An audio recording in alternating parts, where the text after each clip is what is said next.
Thank you. Welcome, everyone. This is the September 15th edition of the Expanded Budget Committee of the Tompkins County Budget, Capital, and Personnel Committee of Tompkins County Legislature. And we're here tonight to continue our review of departments and agencies. And I'm just going to ask, nice to see, of course, Comfy back. And we saw you on the screen at our previous meetings, but we're glad to have you in person tonight. Welcome. Who else? Anything from your department, Corsa or Norma? To start out with.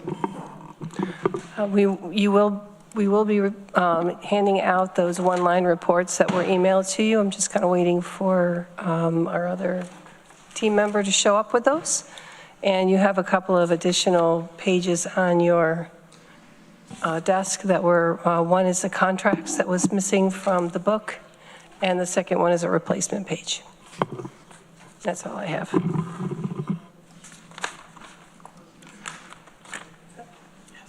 Okay, we're going to start tonight with Animal Control, our SPCA, and Jim Boudreau ought to be here. I am, yes. Can you hear me? Yes, we can. How are you? Good. How is everybody? Fine. Thanks for being here tonight. Don't all answer at once. When you're I assume ready, you're well. When you're ready, proceed. We're doing great. Sure thing. Go ahead. Good.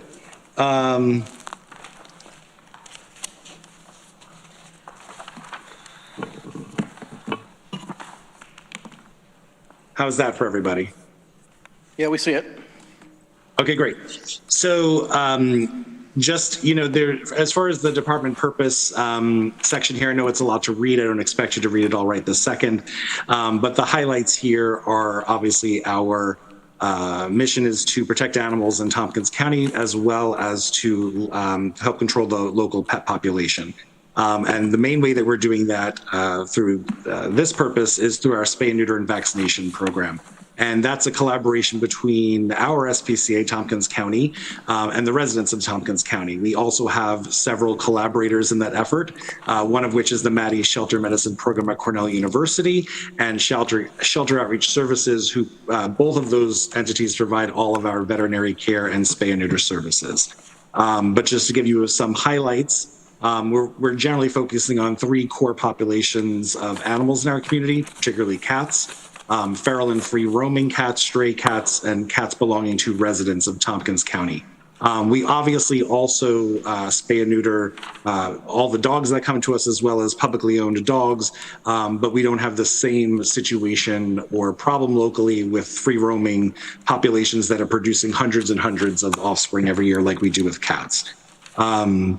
So, we basically, through help with our community members, our animal control officers and volunteers, cats and other animals are transported to the SPCA.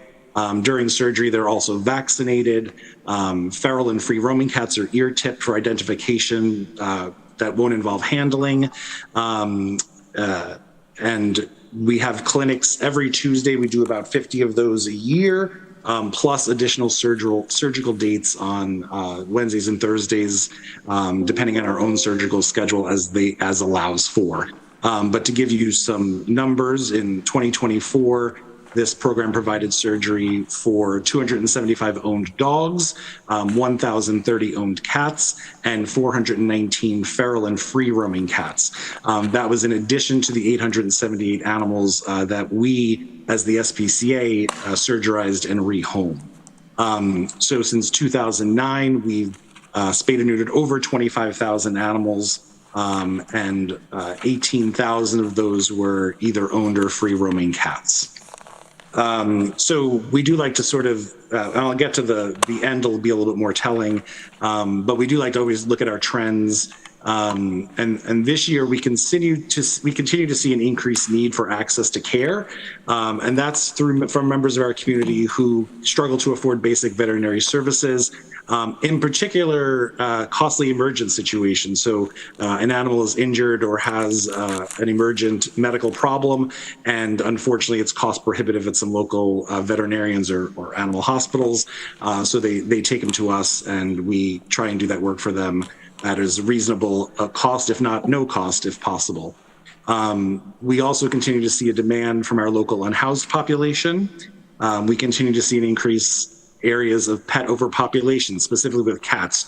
So we will use our own data to see where our largest sources of intake are from, and then we'll target those particular intake communities or pockets in Tompkins County to focus spay and neuter efforts on those areas to sort of make sure that we're doing the best that we can with our resources to limit future intake. And that goes back to intake monitoring. We do have some positive news, which you'll see in the graph at the end. Our intake population at the shelter was really steadily growing since 2020, and there's lots of reasons why. But 2024 was the first year that trend started to reverse, and we're seeing a lot of positive trending in that same direction in 2025. 2024 was the first year we saw that trend reverse, not by a lot, but by enough that gave us hope. And again, 2025, we're starting to see that number reduce again as well. So how do we respond to those trends? Like I said, we've added more surgical days and spaces for publicly owned pets as part of our own surgical schedule. So we can run in clinic animals on Tuesdays primarily, but also have Wednesdays, Thursdays, and potentially Fridays. To do additional surgeries. We've held several wellness and vaccination clinics downtown, particularly at Asteri, or where we know that there's a specific targeted population of people and animals who need our help. We did a vaccination and wellness clinic this past spring at Asteri that involved vaccinations, free spay and neuter surgeries, as well as pet supplies and food. We're gearing up to do another one this fall. And we've increased the number of our TNR, our trap, neuter, release projects. We also have a project collaboration with Cornell that we call Trap, Neuter, Tompkins. And that we were able to do 419 trap, neuter releases through both of those programs in 2024 versus 165 in 2023. And we're trending this year in 2025 to probably do the same, if not exceed 2024, again, based on those pockets of areas that we know are creating a lot of intake to the shelter, but also have high populations of free roaming and feral cats in our community. We like to, and I'm gonna just share a different screen because on the slides, this came out a little bit harder to read. So just give me a moment here. I'm just gonna switch to a different one here.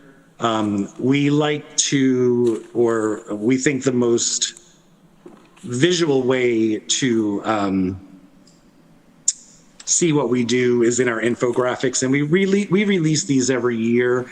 They're also available on our website, but we just want to obviously let the community, let you all know what we're doing annually and how we do it. So again, I know this is a lot of information, but you'll see here as many of the programs and services that we can fit onto this chart, how many animals came to us via intake. We also like to highlight our community assistance program, our pet food pantry. We also want to talk a lot about our average length of stays, how long animals are with us, because that's a good barometer of the success that we have as a shelter, but also the community's willingness to adopt quickly after they come to us. And the second part of this, again, goes back to the statistics that we like to keep. And I mentioned earlier the animal intake from 2015 to 2024. So you'll see 2020 was really our lowest. We were working on a very nice trajectory, a very, very slow decline over time of animal intake. From 2015 and even beyond that, our intake at the shelter has been decreasing nicely, mostly due to spay and neuter efforts. And obviously 2020, we all know what happened then. But as you know, as a result of not doing as many clinics, not getting out into the community and doing the spay and neutering that needed to be done, the intake started an upward trend yet again. And like I said, 2024, it decreased a little bit. So that was the first time in the past 5 years that we did see that decline start to happen again, which was very, again, optimistic for us. And again, like I said, those numbers are trending downward in 2025 as well. And again, that goes hand in hand with our spay and neuter statistics on the right. showing how many animals that we spay and neuter on an annual basis. And again, that I do want to highlight that darker orange TNR cat number. Again, that's where you see the most dramatic increase last year due to our trap, neuter, release and trap, neuter Tompkins efforts.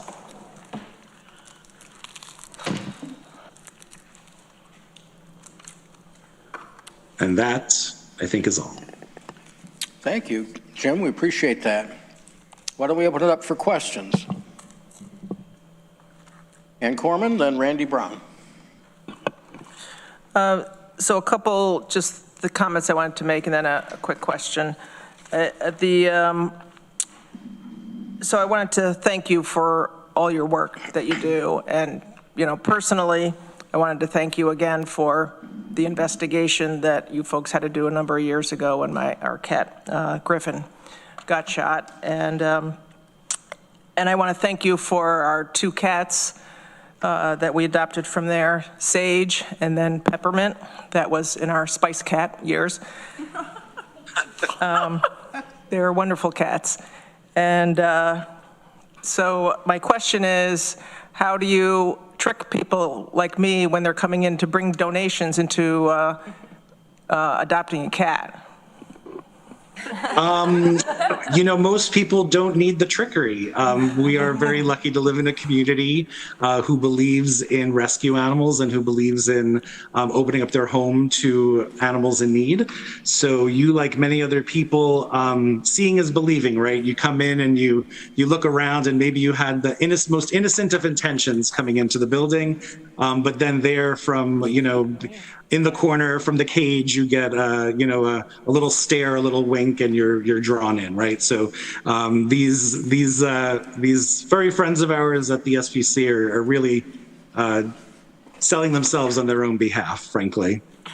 They did. Sage, back when you had them all in cages, Sage, actually, she had her arms sticking out of the cage, like reaching, like for us to come over, and then hid in the house for a week. So she was actually very good. So anyway, thanks for all you do. That's a bait and switch there. They'll bait you and pretend to be your best friend, and then whoops, I'm gone for a little while, but they'll come around. Yep. So thanks again. This is my last legislature meeting, or last budget meeting. So I just again wanted to say thanks for all the work you do.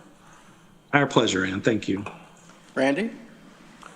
Yes, hello. Thanks for coming and thanks for sharing all that information.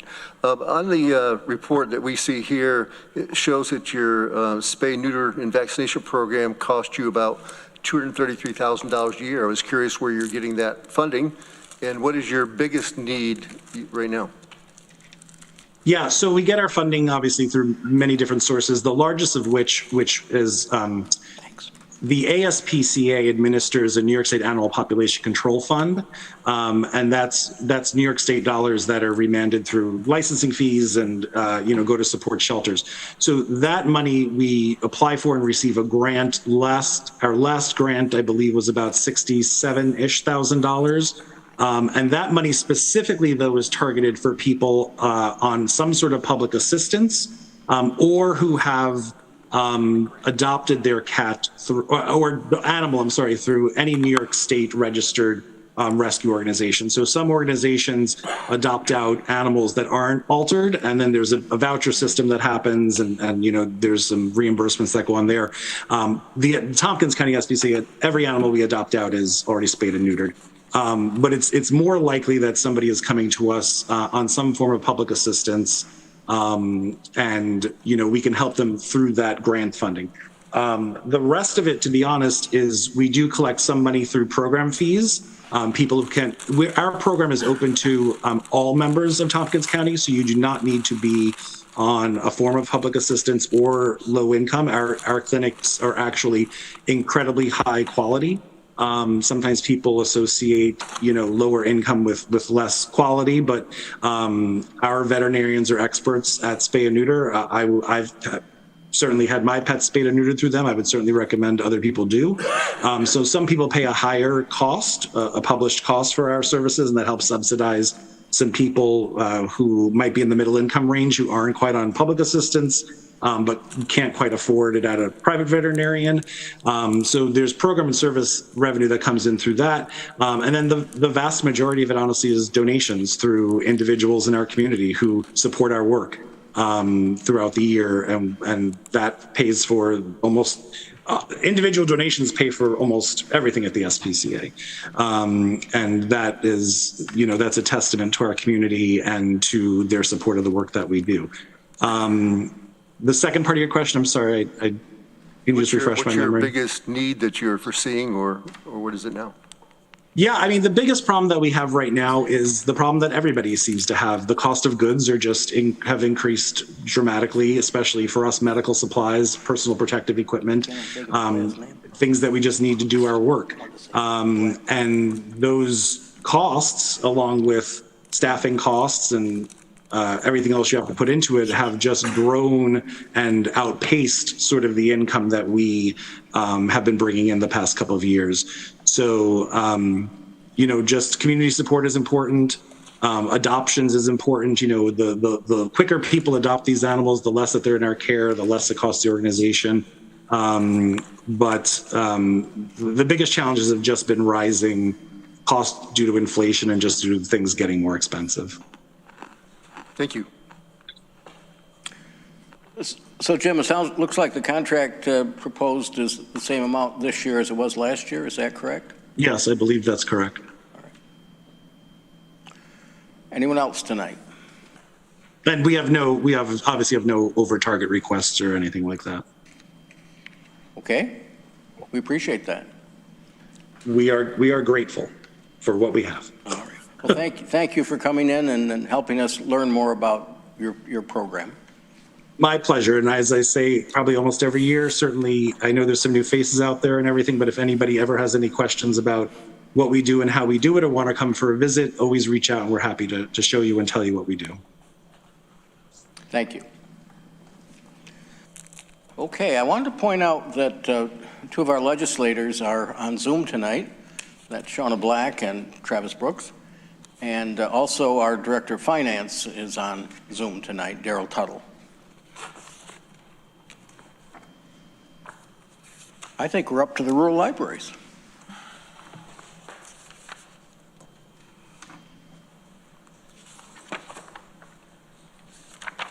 Come on up.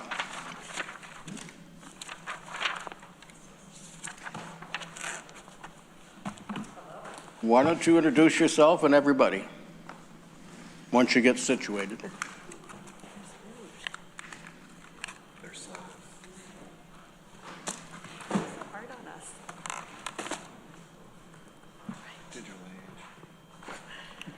Let's not forget that the rural libraries also include the Finger Lakes Library System. Sarah's here from FLLS. Move the chairs. All right. There's just too many of us. More the merrier. Where's your friend? Okay, I know, we are missing them. Start by introducing yourself, or? Hi, everyone. I'm Sarah Glagowski, Executive Director of Finger Lakes Library System. And I am Sue Chafee, the Director of Newfield Public Library. I'm Laura Lusk. I'm the Director at Southworth Library in Dryden. Susie Gutenberger Fitzpatrick, Director at Lansing. Awesome. Yeah. Okay, the first thing we'd like to do is thank all of you for your continued support. Without your support, we wouldn't be able to do what we do, and we greatly appreciate everything that you do for us.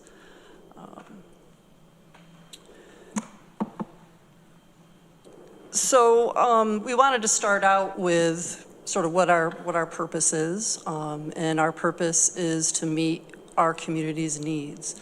And our communities differ, obviously, so we have to really know our community in order to meet those needs.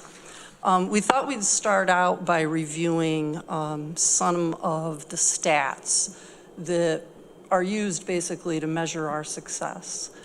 So for 2024, there were over 120,000 visits to our 5 rural libraries. The cool thing about that is it's an increase of 10% over 2023, which is great. It's, evident that we are thriving. If you look at our circulations, which is basically any item that an individual checks out, over 270,000, and that is down slightly. And you may think, geez, visits are up, but circulations aren't necessarily. And really what that points to, we believe, is that a lot more people are coming to the library to use other services that we provide.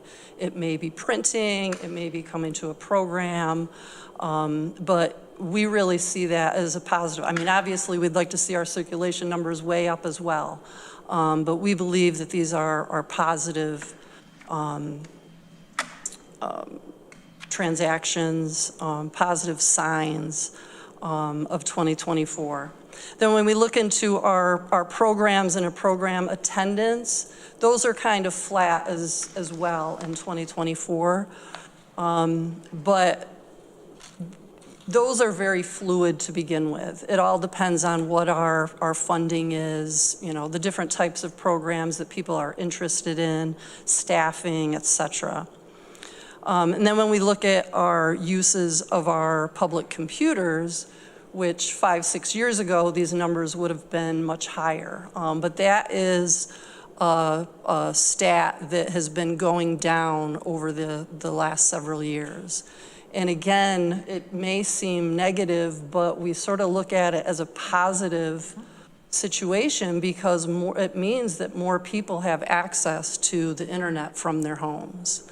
Does everybody? No, it's still an issue, but we do believe that it has improved quite a bit, and that's why computer usage in the library has gone down.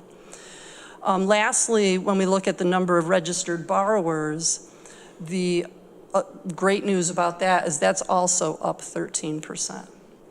And so we feel like the programs, the services, the resources that we're offering is really expanding our reach beyond, maybe what our traditional patrons were in the last few years. And we're really excited about that. Now, just to talk about some of the highlights of 2025 so far and kind of the ways that we do meet the needs of our communities. We're really the hubs of our communities. And we offer a safe, welcoming space for all ages, sometimes the only gathering space in our communities, especially one that's available on a regular basis for free. Our collections are vast. Besides physical books, we have a huge collection of ebooks and audiobooks, movies, magazines, and our collection extends into, and our collections are also unique to our communities as well. They were built in those communities and over the years really cater to that community, including local history, and direct interaction with our historical society as well to make them even more relevant. And our collections extend into what we call the Library of Things, which is a wide range of items. Probably the most popular would be our park passes that allow any family to get access to the state parks, the Science Center, and several other museums for free. So not only are we providing enrichment to those families, they're able to do it at no cost, which is really important. Probably one of the biggest things that is most noticeable to our community is the programs that we provide. They run the gamut of life skills, to art, to culture, and of course, literacy. The biggest, well, actually, before I get into the summer reading program, I wanted to mention field trips. So we take field trips to museums. The Johnson Museum is one that Newfield does, and it's free. Transportation, we coordinate transportation to getting people there, and entrance is free as well. Food, Groton is very well known for everything that they're doing to address food insecurity in their communities. How-to sessions have become very popular, learning how to crochet, AI 101. You know, these are all the types of programs. Like I say, there's a very wide range, and it is to meet the needs of all ages of our community members. And the biggest program that, you know, collectively we call the summer reading program, which, you know, is basically so kids mainly are reading during the summer, during their break from school, to improve the rate of success when they return back to school. But our summer reading programs have turned into like 2 months of insanity, you know? It's like just a different program, a different activity, literally for every age group, every week. We're just coming off the summer reading program, so that's why we're kind of, but yeah, it's really an amazing program for all the families in our, and when we get done, we'll have time, or if anybody wants to jump in and add some flavor to these things. We also consider ourselves connectors.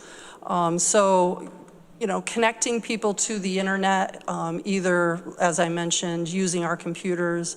We also loan out mobile hotspots for people who don't have internet at home. We also coordinate telehealth visits for people that need to do an appointment. They can come to our library and do that. And we have telehealth kits that they can actually take home with them to meet with, you know, their medical professionals from the convenience of their home.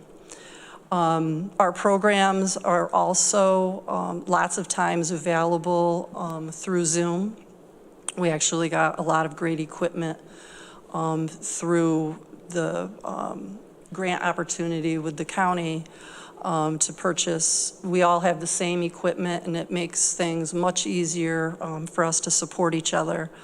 And I skipped over resource sharing, but that really is, you know, one of the main things that we do when people come into the library is, you know, they're looking at our bulletin boards, they're looking at all the pamphlets of events and, you know, mainly Tompkins County departments that are using our libraries, thankfully, to extend their reach beyond, you know, Ithaca and out into the rural areas. And it's really made a difference. That also goes into, you know, our last bullet item about collaboration.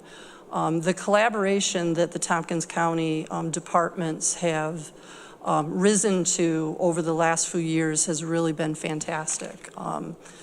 Every month, one of us has one of the departments at our library talking about the services that they provide, either doing a program or tabling or what have you, and that's greatly appreciated. I also want to mention Finger Lakes library system for collaboration as well. So we are 5 of 33 libraries in the Finger Lakes system. And Sarah and her team are key to our success.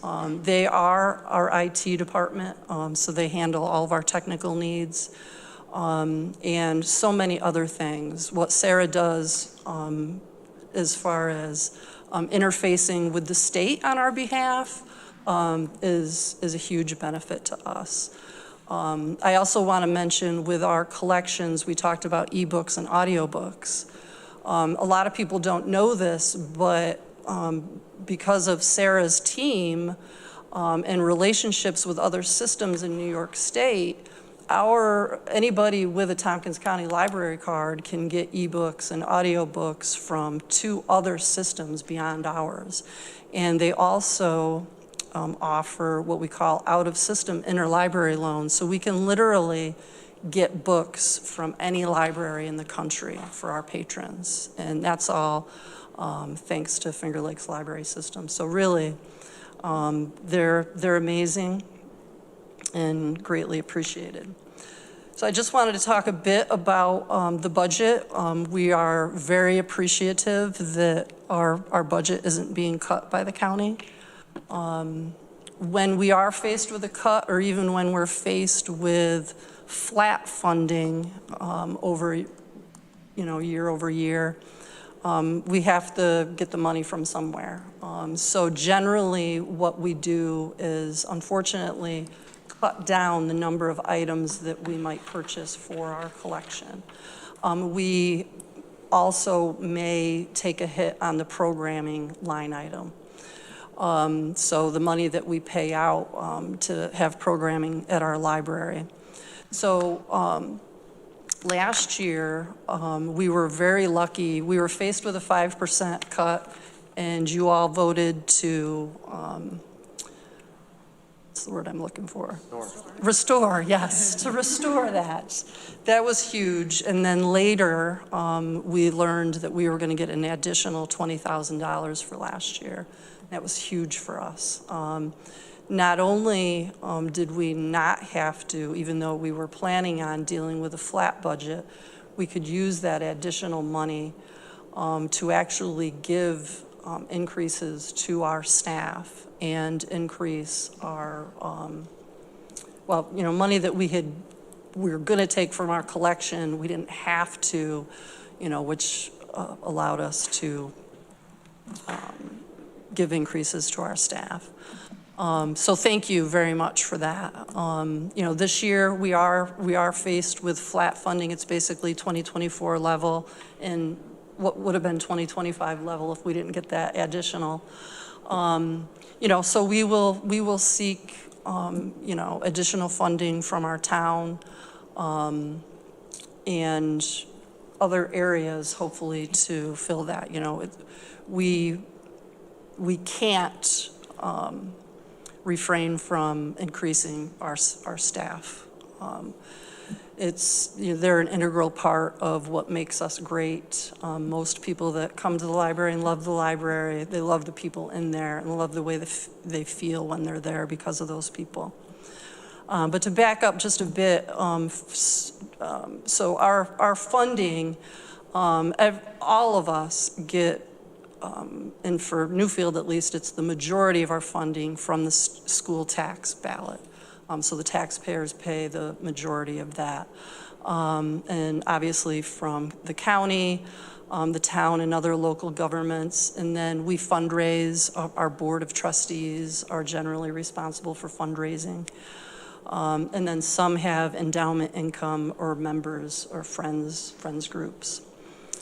So that's where most of our revenue comes from. Our biggest expense is our staffing. Behind staffing, it's probably collection and then maintenance of our buildings. A lot of us are in historical buildings. And then I want to mention a very important fact about our budget is that our programming line item in our budget is very small. Newfield's is extremely small. And all the programming that we do, most all of it is paid for with grant funding. So collectively, the 5 rural libraries applied for and received $175,000 worth of grants, mostly for programming. I think there was one, a new boiler. My elevator and my boiler. Elevator. Yeah, so anyway, you get a lot for your dollar. We leverage our strength to apply for those grants, and it makes a big difference. Sue, I was going to say Yes. too, before we move on, is that one thing that the county funding that comes to the system, the rural libraries, and to our central library, TCPL, all of those county dollars that you give to those organizations, we leverage them together. We work so hard with the system, with each other and our central library to make sure that we're sharing program, we're sharing resources, and we're really leveraging every dollar that comes from the county to our budgets to be able to work together and make those dollars go as far as we can. It sometimes doesn't seem like that much money, but it's really impactful for all of us. Yeah, no, absolutely. And I forgot to mention a few of the other organizations that we collaborate with. One of the biggest ones is our local school districts. You know, without a strong partnership with them, you know, we'd be doing a disservice to our students. So that's also really big. And most of these bullet items on the challenges I've already mentioned, but I did want to include the costs that continue to rise, like the group before us mentioned.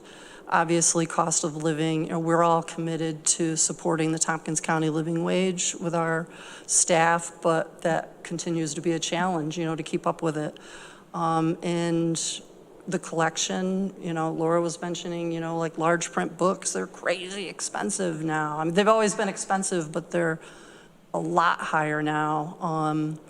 And utilities in Newfield, our NYSEG bill over the last 2 years is 25% higher. And it's a big dollar amount, you know.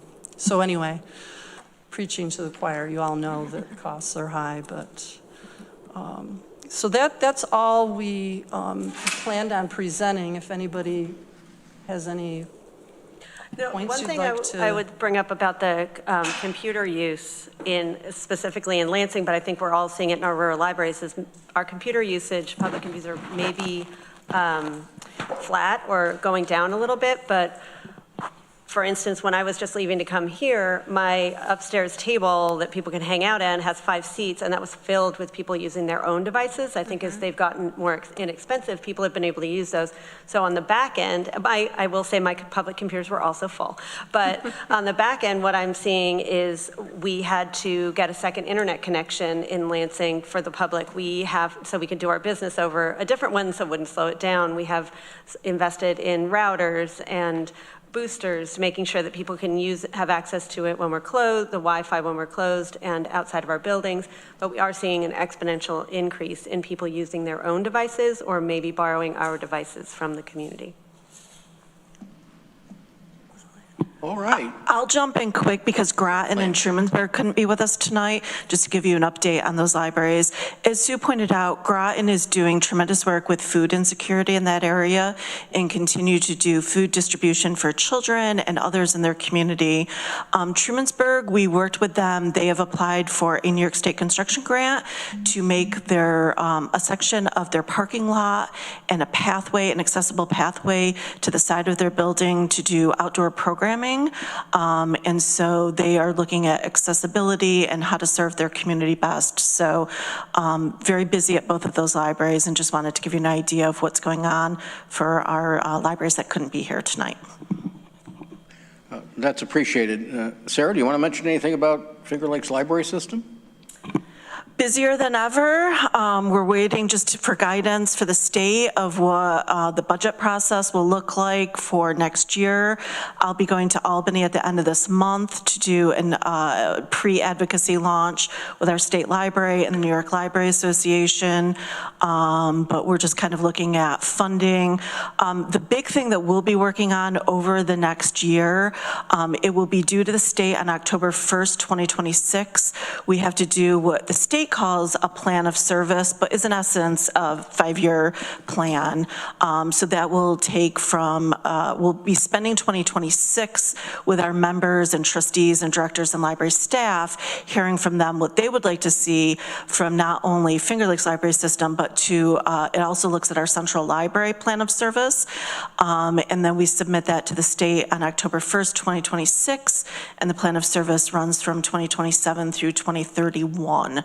So we anticipate a very large bulk of our next year will be hearing from our members, going out, meeting by county, and then undertaking that plan of service. We had a directors meeting last week where all of our directors learned our kind of upcoming year plan for that. So.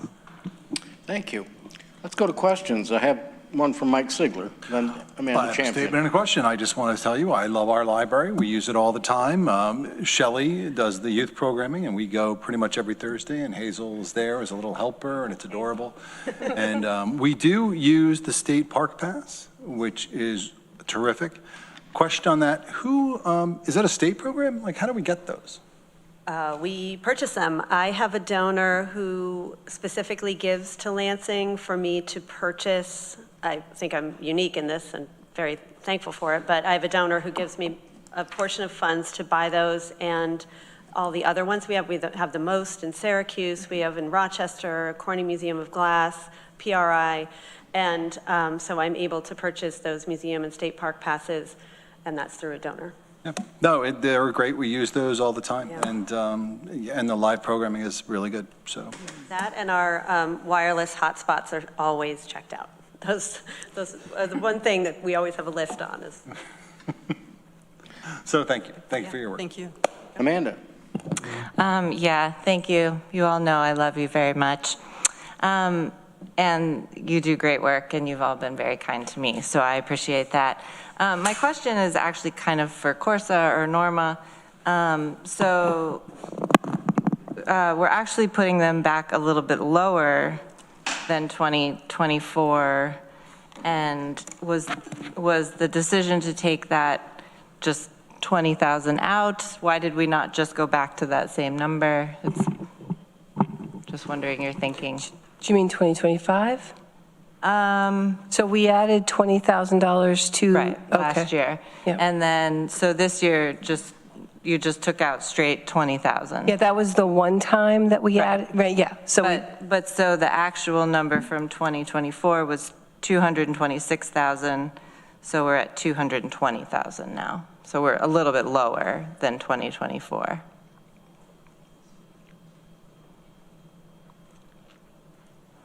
Just noticing that. yeah, let me look at it, and it fits, it matches the fiscal target, so I need to go back and take a look at how that target was developed. Okay.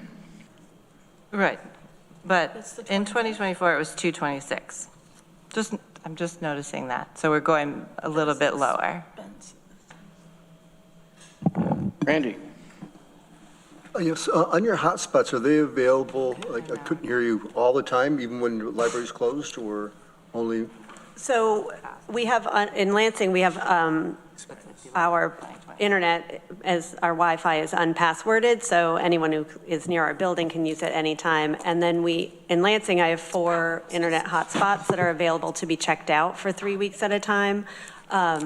And those circulate for people that don't have access to high-speed internet, especially in North Lansing. It can be spotty. So we have those available. Okay. And you also mentioned that telehealth and people can come into the library for a quiet space. Yep. Does that include like social workers, anything? Does it have to do with? Oh, yes. Okay. Our rooms in Lansing are used daily by social workers, physical therapists, speech therapy. Yeah, we have many spaces we provide for those on a daily basis. We have people come. Childcare. Yeah.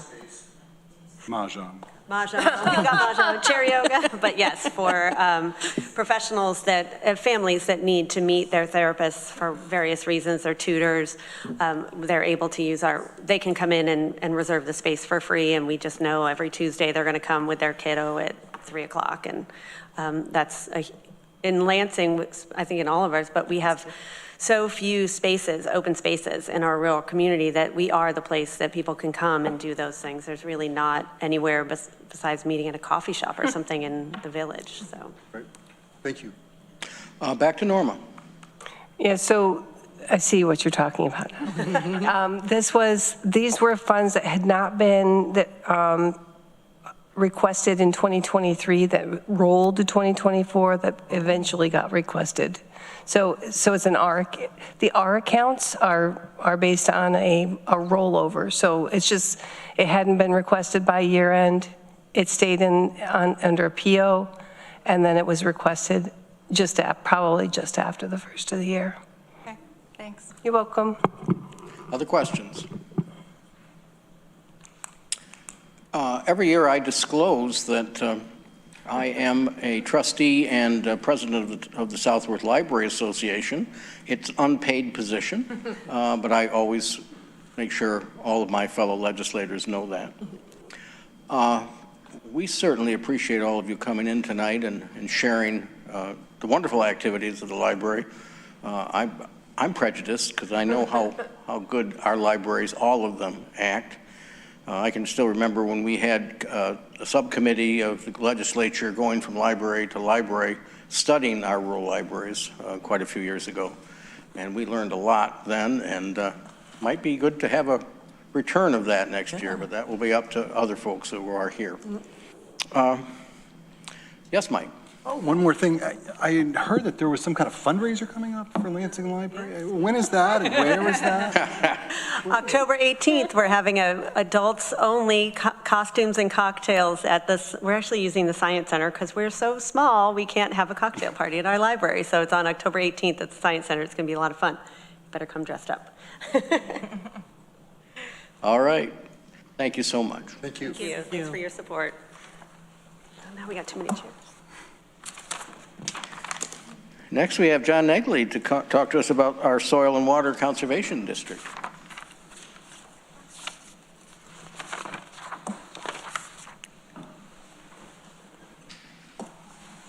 It's warm in here. Yeah, don't get me started. Okay, fair enough, sorry.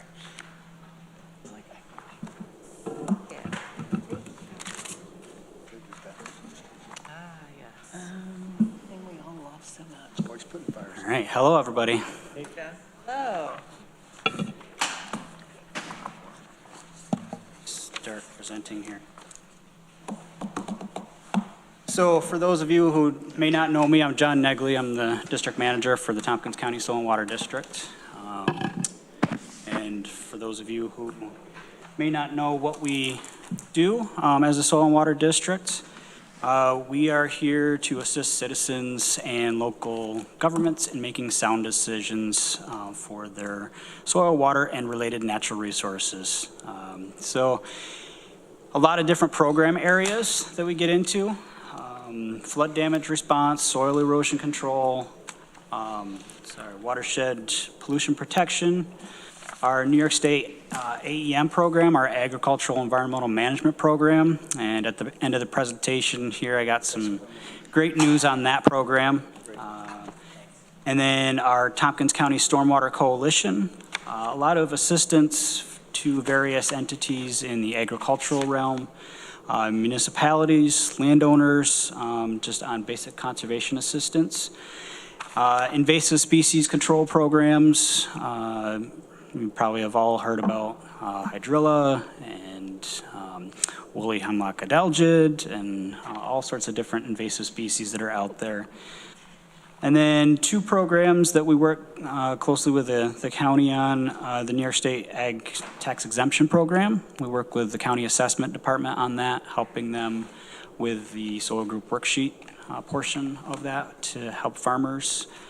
And then our annual conservation tree and shrub sale, we started that this year. We had great success. We had 80 orders, probably about close to 3,000 trees. So we're hoping to maybe double that next year for our second.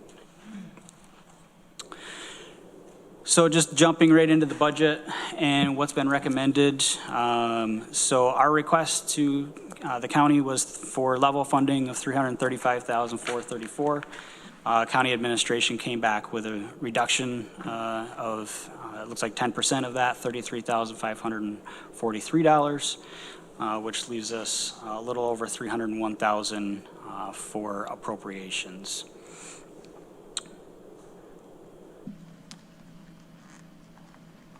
So just giving a little bit of a budget snapshot here.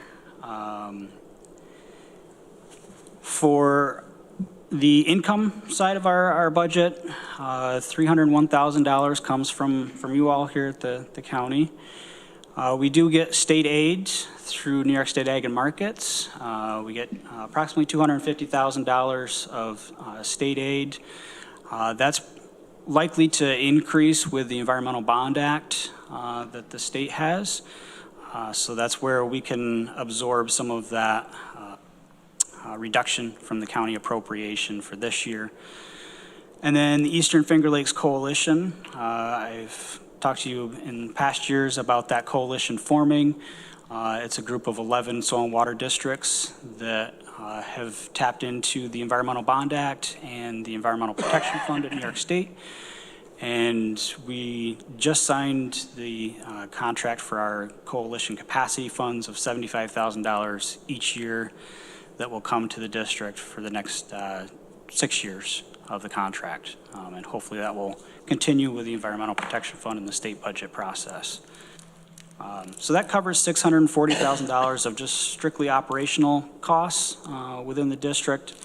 We do have some savings. We're going to be going from the Classic Blue health insurance plan to the Platinum plan that the county is currently on. So that's going to save us some pretty good sizable amount of money on our expense side. And then that leaves us with about $13,000 of a deficit on our budget end, which we'll have to bring over from our programs, grants and contracts that are for implementation and use that for salary purposes, which are again tied to the Environmental Bond Act. Our Finger Lakes Lake Ontario Watershed Protection Alliance has funds that we can shift some of those personnel costs and implementation costs back and forth. So it does impact our budget. We're not coming to bring that $33,000 back in for a request, but it does impact the implementation side of our budget. So just to kind of show you, I think you've seen these over time, for those of you who have been on the legislature for a while. Just our appropriation look back in our 10-year history. You can kind of see a steady increase and a plateau of level funding right around COVID. We're starting to see a little bit of a decline the last 2 years, which is a little concerning, but I understand the challenges over the last few years budget. And then this slide just kind of shows our county appropriation comparison across the 6 adjacent counties. And so you can see Tompkins County there pretty much in the middle. A couple counties have increased appropriations based on implementation needs in Cayuga Lake, Owasco Lake, just based on the public outcry of harmful algae blooms, nutrient levels that are coming up. So they've seen some county appropriation increases. So we've tried to diversify our portfolio a little bit and the income that we can bring in just from local conservation sources. So we've been working with our partner, the Cayuga Lake Watershed Network. They are a private nonprofit within the watershed. For you, those of you who may not know what the Cayuga Lake Watershed Network does, they do a lot of outreach and networking with folks that are interested in Cayuga Lake. And we had this year a private donation of $25,000 for implementation of a project on Cayuga Inlet down in Shelter Valley and Newfield on one of our projects. So that hopefully we can continue that with private donations and continue working with the Watershed Network, getting those local sources of income. The 6 Mile Creek City of Ithaca has a drinking water source protection plan that they just implemented a few years ago. And the city puts aside $15,000 each year to go out into the watershed. We've done a couple projects out in Caroline to just do implementation around their watershed and where they get their drinking water source from. And then I mentioned the conservation tree and shrub sale. The income generated from that paid for the expenses of our staff and time to do that. So just kind of wrapping up here, I want to remind everybody of we are a revenue generator through implementation. So keep that in mind as you go through each budget season is we can, for every dollar that the county spends, we're usually trying to strive to return at least $5 from federal, state, local programs and grants, working with county highway and bridge and culvert and stream bank stabilization projects, working with farmers to implement natural resource protection projects. So a lot of different avenues that we can work the state, federal, and local sources of funding. And this is my great news. As of Friday, the Agricultural Environmental Management Program here in Tompkins County, we nominated Oshner Farms out in Newfields for the AEM Leopold Award. And this is a award that is given to a farm to demonstrate a lot of conservation on their properties, and it's the highest agricultural conservation award in New York State. You can see the Commissioner of Agriculture came down and presented the award to the farm. So we feel mighty proud of their accomplishments. And just, if you're interested in learning more about that, just go to Sand County Foundation and you'll be able to see that award. John, that's pretty nice news. Thanks for telling us about that. Mike Sigler. I just wanted to thank John and his team about Salmon Creek. They were very attentive to that. I got some calls about flooding down there, and you guys were on top of it, as well as our highway department were involved too, in how we'll mitigate the problem there. So thank you, and thank you to the highway department as well. Ann Corman. Yeah, thanks for the presentation, John. Regarding the Friends of Cayuga Lake Fund, can you explain a little bit more about that, of how they worked with QEO to use those funds and what they were used for? Yeah, so this is with the Cayuga Lake Watershed Network. So QEO is the Cayuga Lake Watershed Intermunicipal Organization. Okay, so I got them mixed up. Okay, Different sorry about that. organizations, but yeah, it's a private donation. A donor within the county gave $25,000 for implementation. So we were able to leverage that with some of our other state funds. What kind of project was that? It's a stream bank stabilization project out in Newfields. We've been working in the Shelter Valley area. If any of you know, it's a pretty large trailer, mobile home residences back in there that have seen some flooding and erosion. So, thank you. Randy. Yes, John, thank you. Is any of the funding that the county's proposing to cut going to affect other funding you get, or? yeah, so that kind of goes back to my first point of just once we get down to about $19,000, it's going to start impacting implementation that we could have used in other program areas like our Finger Lakes Lake Ontario Watershed Protection Alliance funding, maybe some of our agricultural environmental management funding. We'll have to cover staff and salaries rather than that. Other questions? I've got one kind of off the wall. In Dryden, folks are pretty concerned about Dryden Lake and the dam out there, and it's owned by DEC. Their dam at the outlet needs to be replaced. People are worried that they're not going to replace it. They're going to drain the lake. Have you been involved at all in those discussions? I have not. Region 7 DEC has been the one kind of driving those discussions. But if there's something we can do, definitely let us know so we can. I'm thinking that eventually we're going to need some support and requests to the state for funding from our legislators or the bond fund or that kind of thing. So yep. you folks know about those issues. So yeah, it's a huge wildlife area out there, and we don't want to see it. It might be a good use of the bond funds. Yeah. Thank you. Anyone else?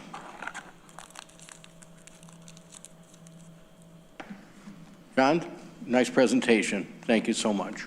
Thanks, everybody.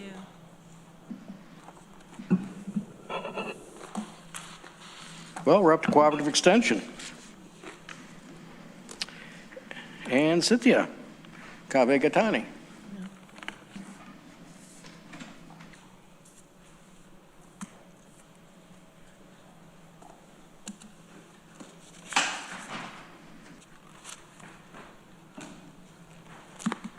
And we're glad to see Rob Brown there, too. Yes, I don't think you want to hear just my voice. Okay, am I coming in okay? Fine. Great.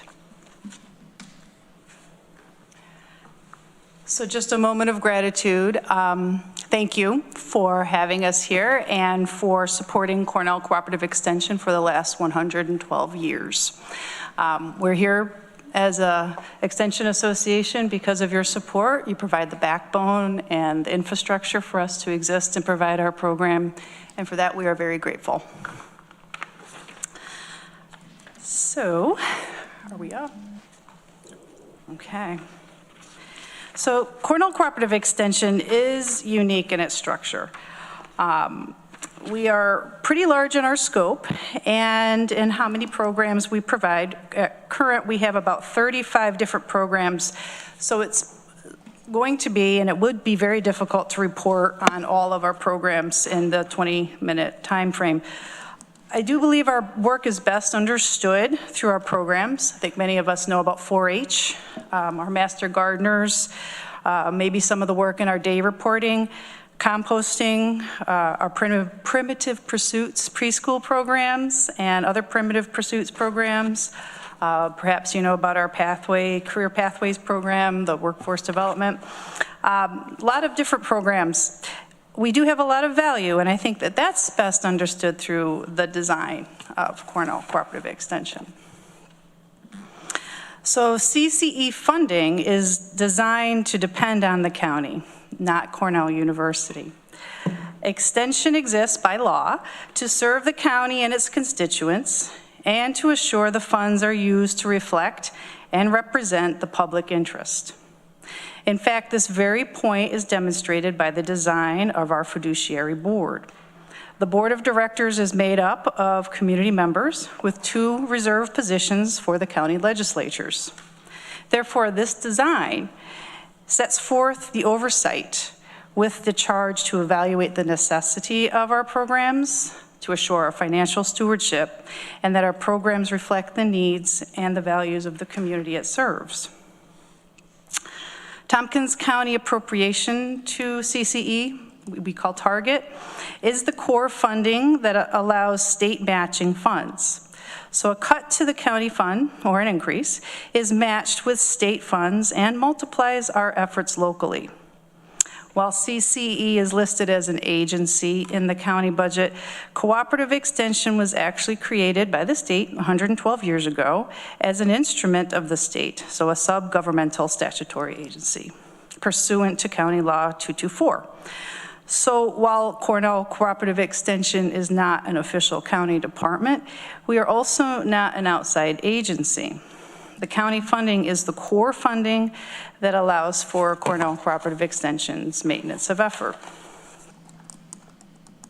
So on this slide, these are the programs that you see that are completely funded from the target appropriations. The operations and facilities are substantially funded from target, and 28 people are materially paid from this account. County investment in CCE results in locally developed programs by highly trained and experienced staff who know and love Tompkins County. Each program has woven into its fabric not just information and experience, but also hope, kindness, and dignity. The program areas that we address range in product topics such as our ag industry and its profitability, environmental sustainability and workforce development, positive youth development, community development, family, nutrition, health, and financial management, and virtually any emerging critical issue that faces the county and needs a research-based, locally developed solution. These are our programs. Core funding touches everything we do.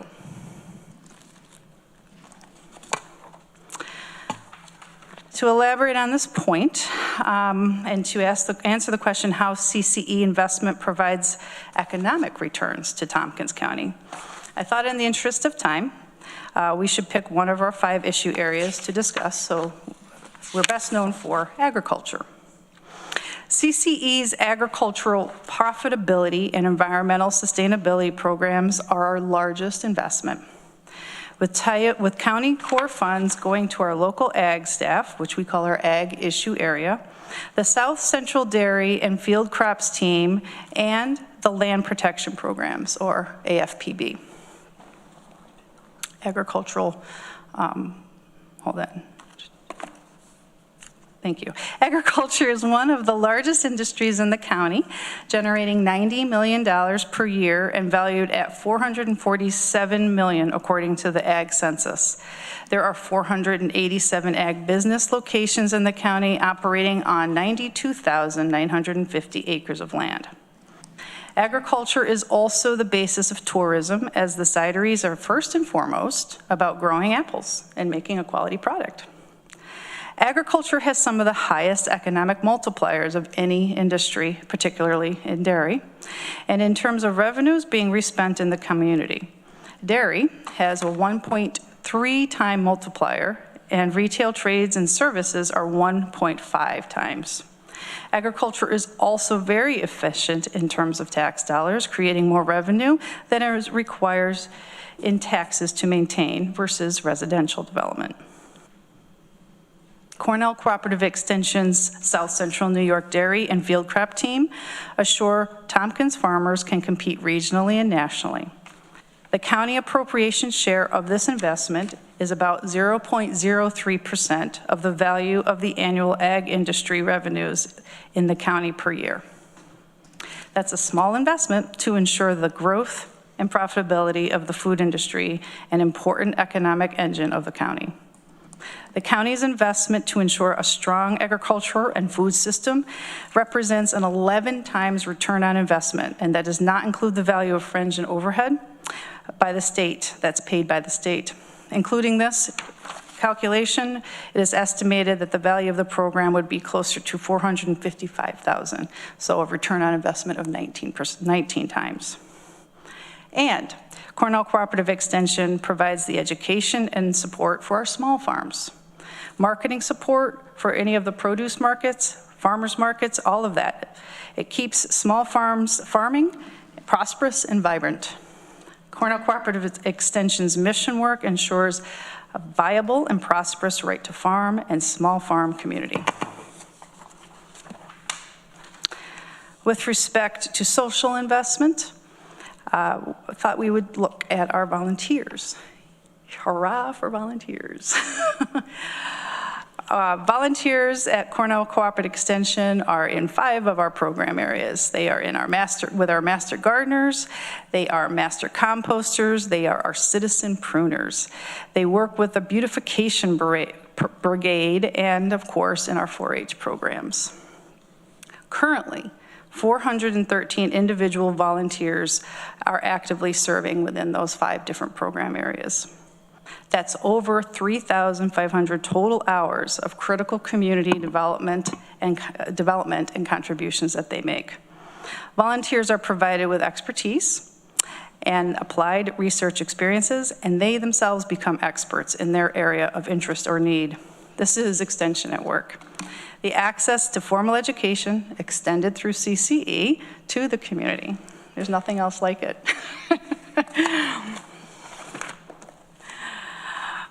With regards to our leverage. You want me to go, or do you want? You got it. So we have different funding sources that require cost share, proof of other funds, or other terms.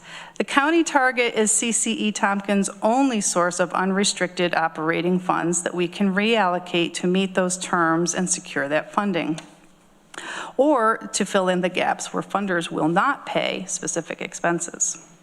There are many different agreement terms, but these are some of the examples of funds we have brought into this community using Target to qualify them.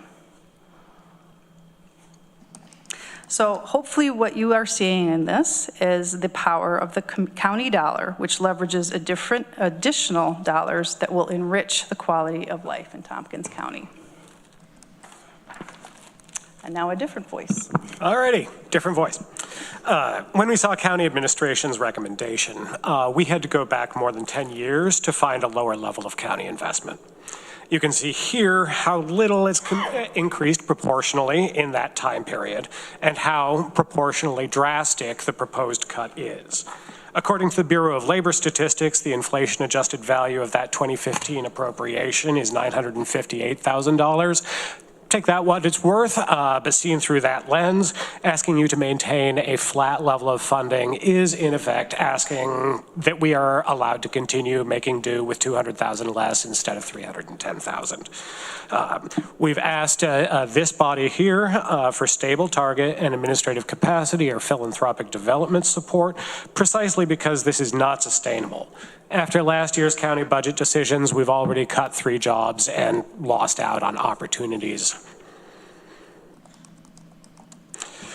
Here, this graph here does not show all of Cornell Cooperative Extension Tompkins' budget growth this decade, just new funds that it can reasonably argued might not have entered our local economy at all were it not for the success of CCE's services. This increase in new dollars brought in has, in fact, outpaced inflation by a meaningful margin. As we discussed, these aren't funds that can replace general operating support from the county. They are programmatic funds often secured using operating support from the county as leverage, match, demonstration of public support ratio, et cetera. And that's just cash flowing into the community through CCE. It doesn't include the $2.1 million we've helped municipalities raise for climate action.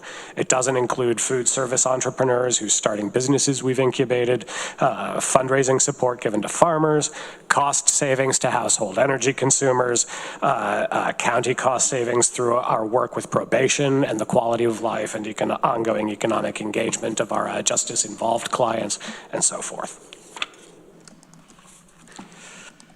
The County Budget Office has recommended a 16% cut from 2024 levels, which totals $110,083. The impact of this magnitude of cut ties back into our core funding used primarily for staffing and used to help and leverage to generate other dollars. It would result directly in a loss of state, federal, and potential other grants that require those preconditions.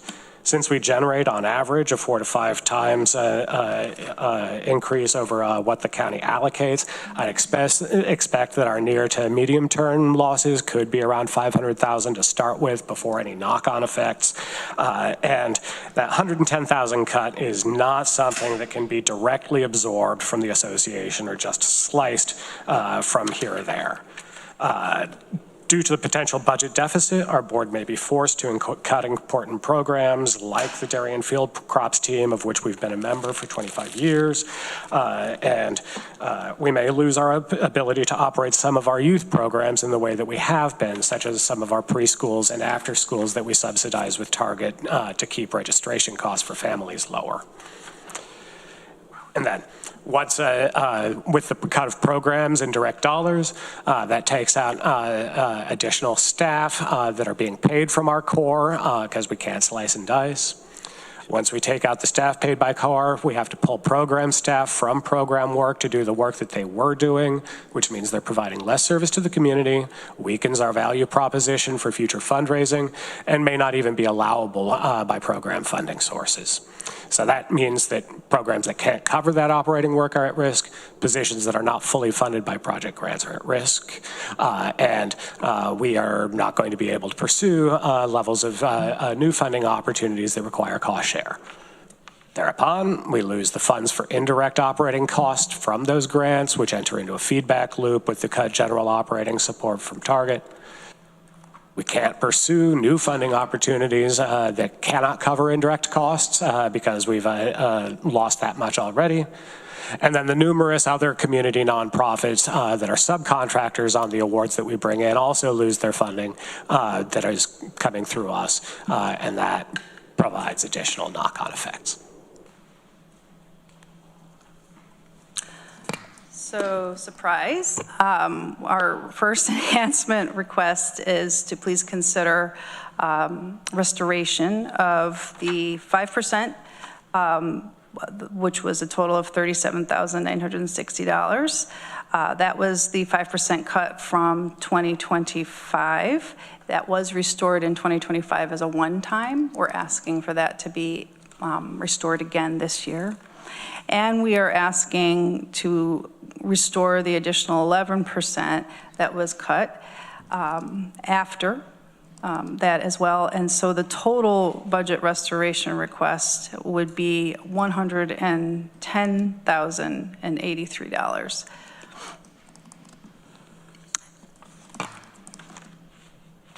And this may seem familiar from last year. Only 3% of CCE Tompkins' revenue is from philanthropic support. Other than certain programs, the association hasn't had a structure for fund development in recent memory. While the county has kept appropriations flat and low, CCE Tompkins has been using its fund balance to keep up.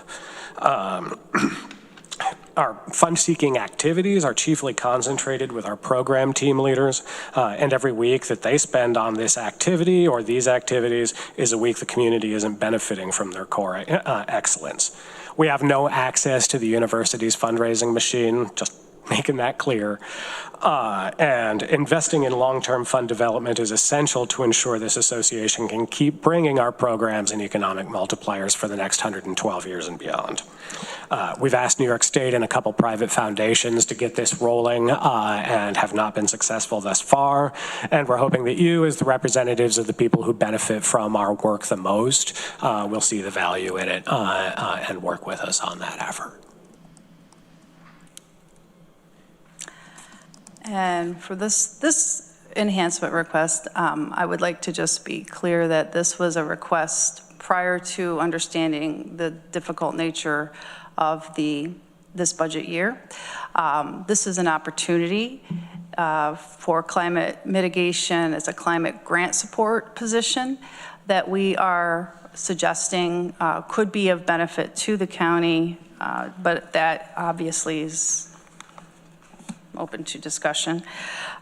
So the background of this, since 2017, Cornell Cooperative Extension has provided support to local municipalities, resulting in about $2.1 million in climate smart communities implementation grants through the Department of Environmental Conservation. The success of program support combined with the increasing urgency in climate change work has led to an increased demand for technical assistance.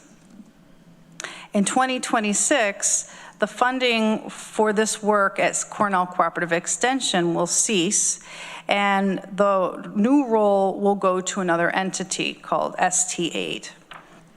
They are taking the same dollars and distributing them equitably across 8 counties total. So the amount of dollars from that is going to be decreased to Tompkins County by about 2/3, which is why we're bringing this to you. CCE could continue the grant work that ST8 will not be able to provide as rigorous of attention to. We originally requested an enhancement that would support a full-time position. However, after discussion with the county planning department, we did determine that to avoid possible overlap, it may be more prudent to suggest a part-time. And after our discussions with ST8, they also are in support of this. And finally, this is another newer program that has potential merit for consideration. This is an initiative that proposes to set some interventions that came out of a recommendation of a report and out of some investigation of one of our staff and rigorous work between 2024 and 2025. There were several interviews and focus groups that included school staff, caregivers, physicians' offices, and other clinicians, psychotherapists, youth, and other professionals that work with youth and families throughout Tompkins County. The report identified a number of challenges to youth and mental health that were highlighted repeatedly by the respondents, and they were also elicited a significant measure of agreement when they were put to them. The recommendations are based on those coming directly from the interviewees, or we received a significant measure of support when we put that out to the interviewees. The full report was provided to our county administration if there was interest in reviewing that. Those are our 4 with the detail, and that is our presentation. So we are accepting any questions. I'm sure there will be. Thank you. Very thorough. Thank you. Questions, folks? Deborah Dawson. Thank you. Thanks for the presentation. So this additional $72,123 restoration, are you asking that that be added to target? Restored to target? Yes. Okay. I just want to be sure that you understand that your enhancements, which are either to be added to target, and so they're forever enhancements, or they're 3-year multi-target requests, add up over the period of the next 3 years to $870,249. Over the 3 years. Yes. Okay. So the 72,000 would be the additional cut in the recommendation, as opposed to the enhancement specifically for the 5% cut from last year. Well, I'm not really concerned about what you call them. I'm concerned about how much they cost. Understood. Randy Brown. Actually, CCE had a retreat yesterday for 6 hours, 4-H camp, and it was attended by almost all board members and senior staff. It was really glad, and we had a nice day.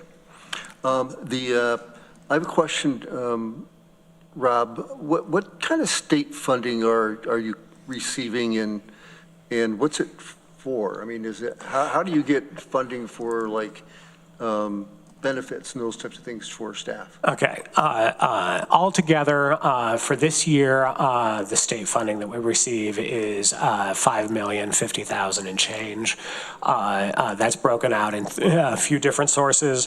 $193,200 would be those state 224 funds that are linked to county appropriations, contracts, and donated use of facilities.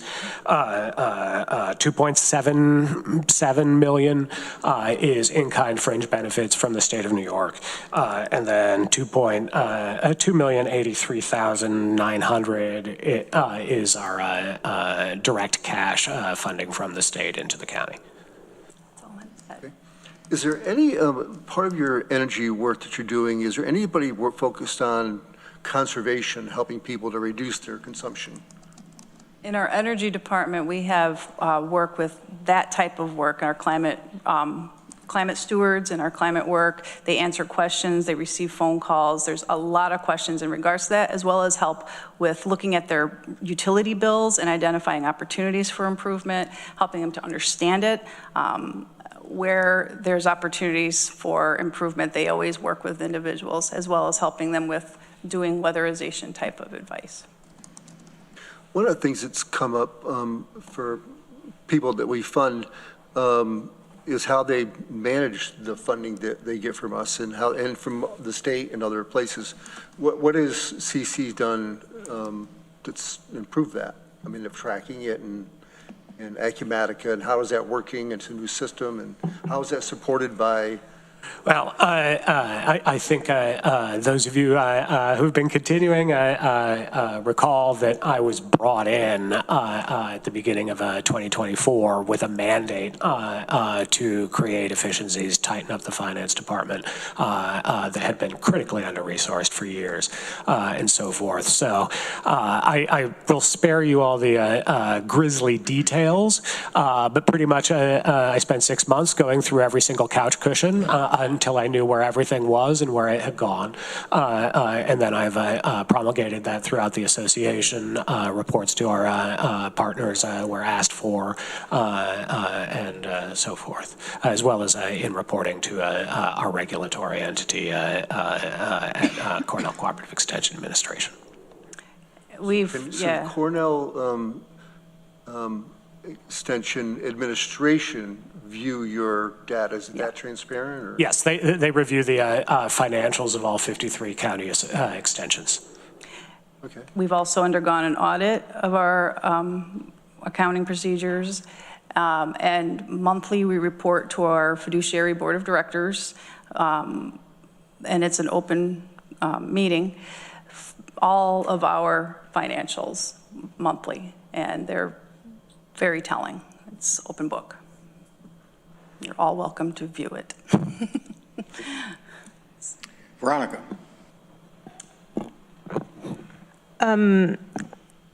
Thanks for your presentation. The question is, I think, for county administration, and what's motivating it is it sounds like it's pretty clear from what you described that the county's budget proposal is basically whacking one of your legs out from under you, though. This one's going to be difficult. So my question is, why?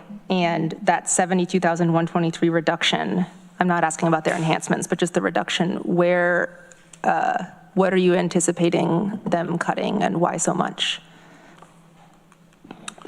Welcome back, Corsa. I'm sorry. This is the first question for you. Thank you. I think one of the things that we did, because we don't have, in terms of the county budget perspective, even though, as they indicated, provided us details of where the expenses go, but in our budget, it's just a one-line item that we give the funding out. Some of the conversation we had is, we understand it will impact their budget, but these are direct support from local taxes. So we're trying to make sense of what is the degree of tax increase that we can accommodate, then based on also the direction from the legislatures. So some of these changes or adjustment, we have asked the agencies to develop their internal processes, how they can accommodate that, yes, significant adjustment, which we have to do. And as I indicated, it's not just to the external agencies, county department, and all of us are trying to make sure we're able to fit within the confines of the tax levy increase that can be supported by the legislators. Thank you. I guess I have one other question, maybe for you two, is this probably isn't, is there somewhere we can look to see like what all your revenues are, or an overall big picture of the revenues from the various sources? I can gladly provide it. We actually had a little slide that was demonstrating that in our draft, and we were like, we're not going to keep you here all night, so we'll just take some of these things out. We went back and forth on that quite a bit, but we're more than happy to supply that. You do a lot. I know you never know what we're going to ask about exactly. But anything you want to know about us, we will gladly send to you. Absolutely. Ann Corman. Thank you for the presentation. And can you go back a couple of years and recap some of the issues that the county was having as far as transparency and efficiency? And I think my recollection was at that point, we were talking about withholding some funding until those issues got resolved. So I don't know if you wanted to I don't know if you have to recap it all, but I just wanted to know, I just wanted to see if you wanted to say anything about that, I guess. So I'm probably not the best person to recap. I was made aware that, in essence, the summary you just gave is the majority of information that I have. When I came into this position, the work that had been done to put the association back in good standing had been done, or at least had been started. And my position was, and my walking orders were, keep it going, move it forward, keep the ship upright and moving, and work on morale. Transparency is king. Those are all things that I stand true to. I am as authentic as they come. I am not an individual that knows how to get around a story. I lay it out there. Truth is truth.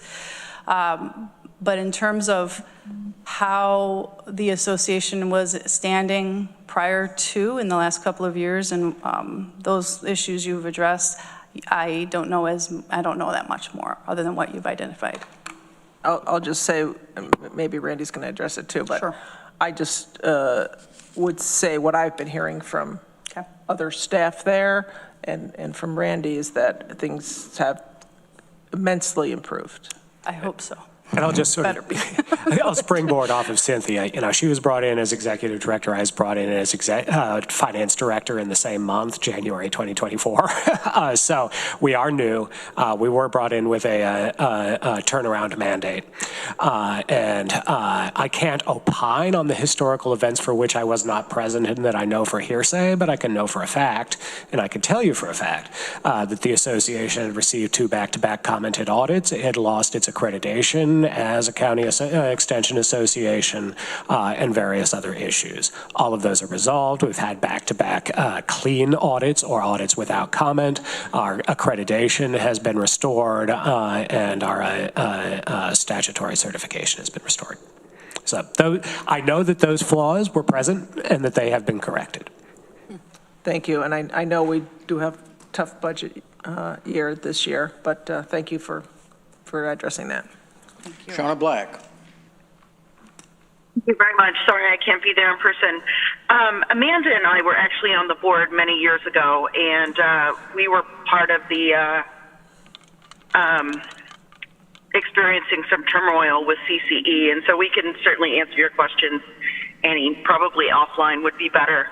But I wanted to ask, as far as the audits, if we might be able to get a copy of the audits done by an outside agency.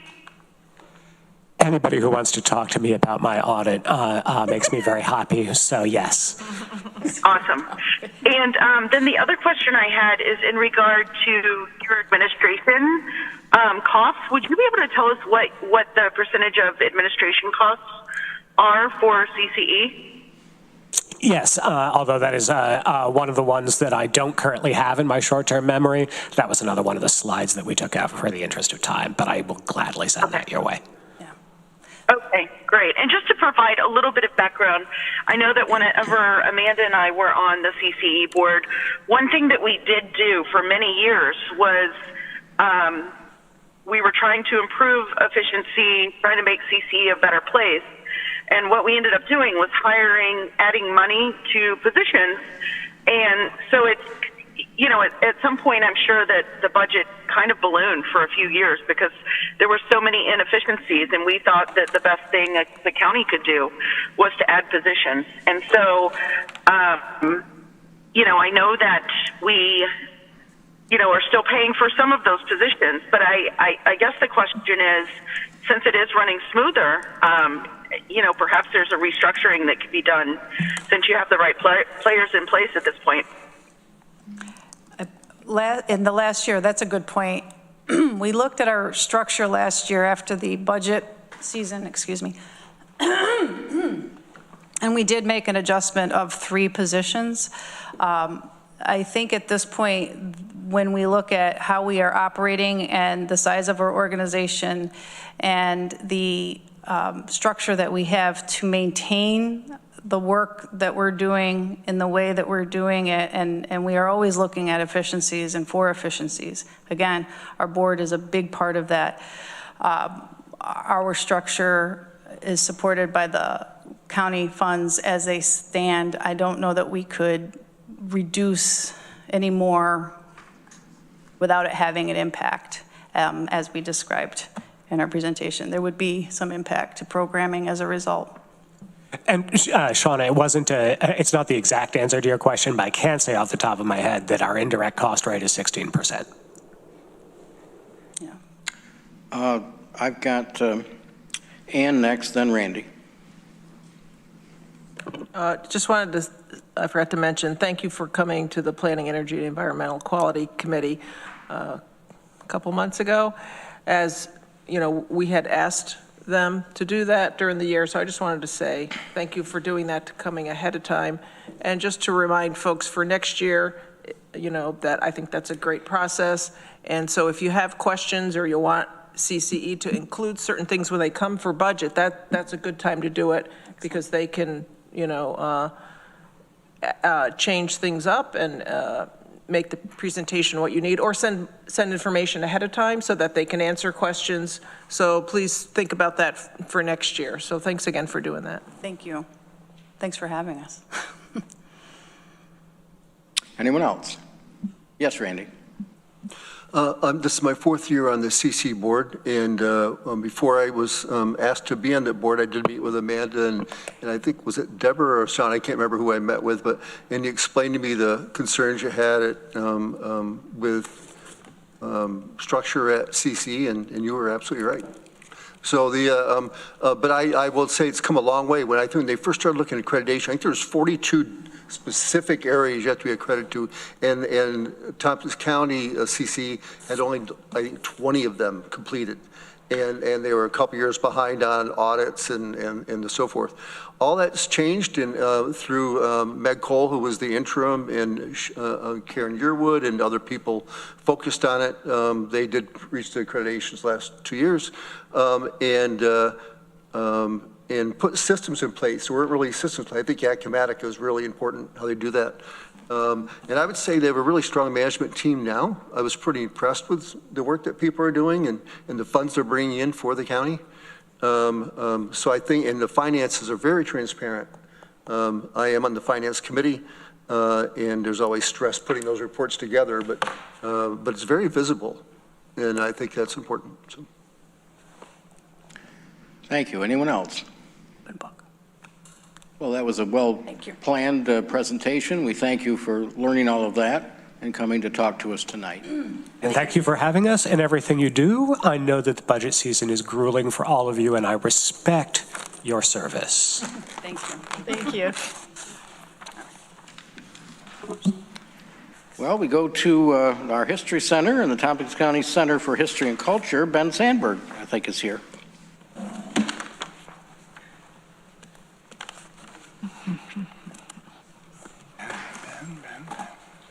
Welcome, Ben. I don't know.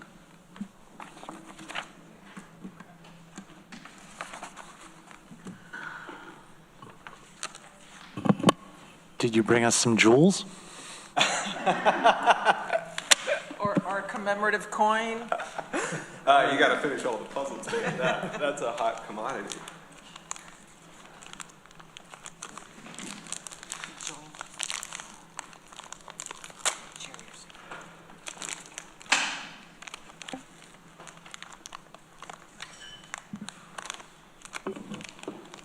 While you're queuing that up, I talked to some other legislators about trying to get in and on that, but we had a state conference, you know, the first couple of days. Otherwise, I would have been all over that. I don't know if I would have stayed up all night like those other people did that won. Yeah. Somebody won treasure. Yeah, in an astoundingly fast amount of time. There was somebody local whose passion is doing puzzles. They were really displaying some exemplary puzzling. Nice.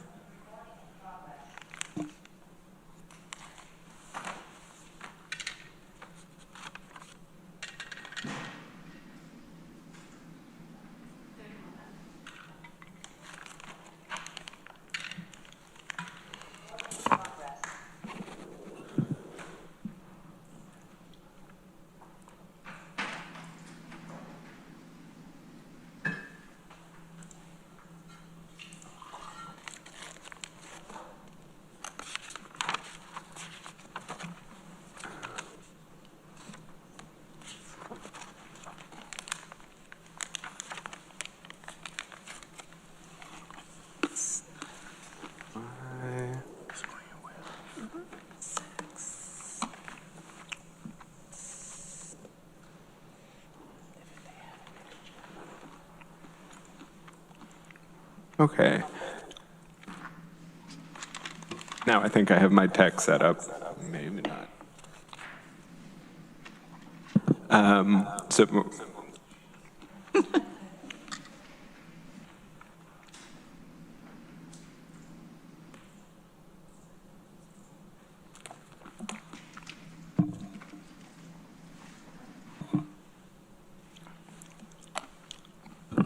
Testing.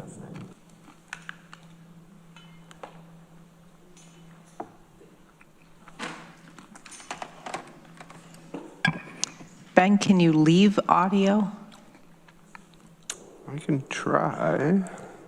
It does say it's off. I think Rob's going to come down and help you out. I think I got it. Though I can always use the tech support. So I'm going to try to do this quickly. I am sort of going to wear two multiple hats here, both as the director of the History Center and then also as the representative for the Tompkins Center for History and Culture. I've got 15 minutes for both of those. With your permission, I'm going to maybe cut out some of the fluffy feel-good stuff around programs and really focus in on some of the financials. So I'm starting with the History Center. Quickly, department purpose, it's really just our mission. The History Center in Tompkins County promotes local history through stewardship of our collections and by engaging with the community to understand the past, to gain perspective on the present, and to play an informed role of shaping the future. Some quick budget snapshots. Our budget runs July 2025 through June 2026. The current amount in the county administrator's proposed budget helps us maintain our existing staffing levels. Our staffing costs have increased significantly, with staffing having escalated by about 31% in total costs since 2020. It also allows us to invest in some new technology to meet community needs. Specifically, our community is coming to us asking more and more for things like PDFs and PNGs and audio files and movie files to be preserved in the same way that we preserve newspapers from the early 1800s. I'd say we are facing some significant headwinds that include the elimination and or reduction of previously stable sources of funding. For us at the museum, every year that I have been there, roughly 25% of our operating budget has come from federal sources. Those federal sources are no longer available or being offered anymore. And so that has, for us as an organization, accelerated some of our planned shifts in terms of our funding model. We have always been pretty heavily leveraged in terms of our reliance on grant funding, and it was a weakness we knew we needed to address. And with some of the changes in funding priorities at the federal level, this has really pushed us in that direction, albeit maybe a little bit quicker than we might have liked. We do have a roadmap in place for our budget this year that charts a path towards sustainability, and as previously mentioned, represents a shift in our funding model. I did want to provide a quick... Pardon me. Especially when you go to one of these slides where there's a lot more information, can you, I don't know how you do it, but enlarge it? Make it fill up the screen? Your slide, or just make your slide fill up the screen. Do you see what I'm saying? How's that? Do you see what we can see? There you go. Excellent. That's it. Thank you. Oh, of course. So for our current fiscal year, July 25 through June 26, our total income right now is about $428,000. As you can see, our two largest sources are grants from foundations and municipal funding, which includes from the administrator's budget, roughly half of that 20% or $85,471. Roughly half of that is allocated in the budget, and then the rest is generally secured through some of the competitive grants like ACOD and tourism funds for us. You can sort of see everything else trickle out from those two sources, but given this model here, we do have a nice sort of for the first time in a while, a balanced shift in terms of the different types of funding sources that the museum relies upon. On the expense side, maybe. On the expense side, if all of our assumptions come to pass, this would leave us with just a slight positive bottom line. As you can see, with expenses, almost 3/4 of our budget is payroll.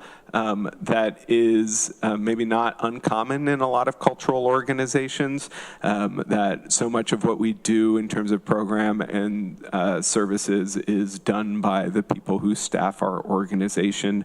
And so sort of falling out from that, we have chunks that come in at 8%, 5%, 3.5%. But again, it's because so much of our programming is driven by the staff who make up the History Center. The proposed amount in the budget is $46,501, which replicates the current 2025 funding level. This is a reduction from a high watermark of 2024 funding levels of $48,948. And then just quickly, there are a couple of the types of work this allows us to pursue or to provide free of service for Tompkins County residents. I do want to make a distinction, right? This is the high watermark of operating support. I don't want to undercut or shortchange the capital investment that Tompkins County hasn't made in both the History Center and the many other organizations that call the Tompkins Center for History and Culture home. And so please note that that high watermark language is very specific to operating costs. And I don't think any of us have forgotten the significant investment from the legislature to make the building on the Commons happen. I'm happy to pause there briefly for specific questions about the History Center. This might be a chance for a little fluff for Dog and Pony Show before moving on to the Tompkins Center for History and Culture, because I think we're going to have a lot more questions and things to talk about there. Mike Sigler. I was just wondering, back a slide, it said occupancy 13,000. Is the 13,000 income there? That occupancy is specifically the rental that we pay to the town of Ithaca for collection storage. So that's not a cost, not an income then. This is the expense slide. Okay. So the rentals that are in the building. Yes. Where does that money go? That's going to be in the Tompkins Center for History and Culture. So we'll get to that shortly. Thanks. Yep. All right. Amanda. I don't think it's fluff to say all the amazing things that Ben does and has done and continues to do for the History Center. On the previous pie chart, there's something called Traverse Tompkins, which he actually gives his blood, sweat, and tears to bike across Tompkins County to raise money for this organization. So I don't really know any other executive directors who would spend their time biking for their organization. So I just wanted to say that. Yeah, Corsa. Yeah, Corsa. Corsa, you can come bike with me whenever you want, please. We will. Help our budget a lot if you could do that, Corsa. And I will just note that even in my short time as a member of the board, I have seen a change in this funding model. They're looking at more fundraisers, that awesome ice cream fundraiser in the spring, which will be happening again. And I think it is very challenging for a small organization that does so much to find ways to sustain itself. So I think you're doing great in that regard, although that all shouldn't undercut the municipal funding that the county gives, not you, the History Center. I don't see any more hands. Why don't you go on to the next piece? As I'm making that transition, one of the, and you're right, Amanda, not fluff, but maybe not the dollars and cents we're focused on this evening. is we are almost ready to announce, sort of more broadly to the public, but that we have now a new online collection portal that is bringing more and more of our stuff to make it discoverable for folks from home. And this is going to give access to some 500,000 pieces of local history that we have preserved at the History Center. And it's everything from small objects, archival materials, digital files, oral histories, and it's going to make it discoverable and usable by our community in a way that it has not been previously. This has been several years in the making, and it promises to be many, many years of work, but we're really excited to sort of be able to have this available, and I'm happy to follow up with a link for everybody to access, because this is so hot off the press, it's not yet on our website.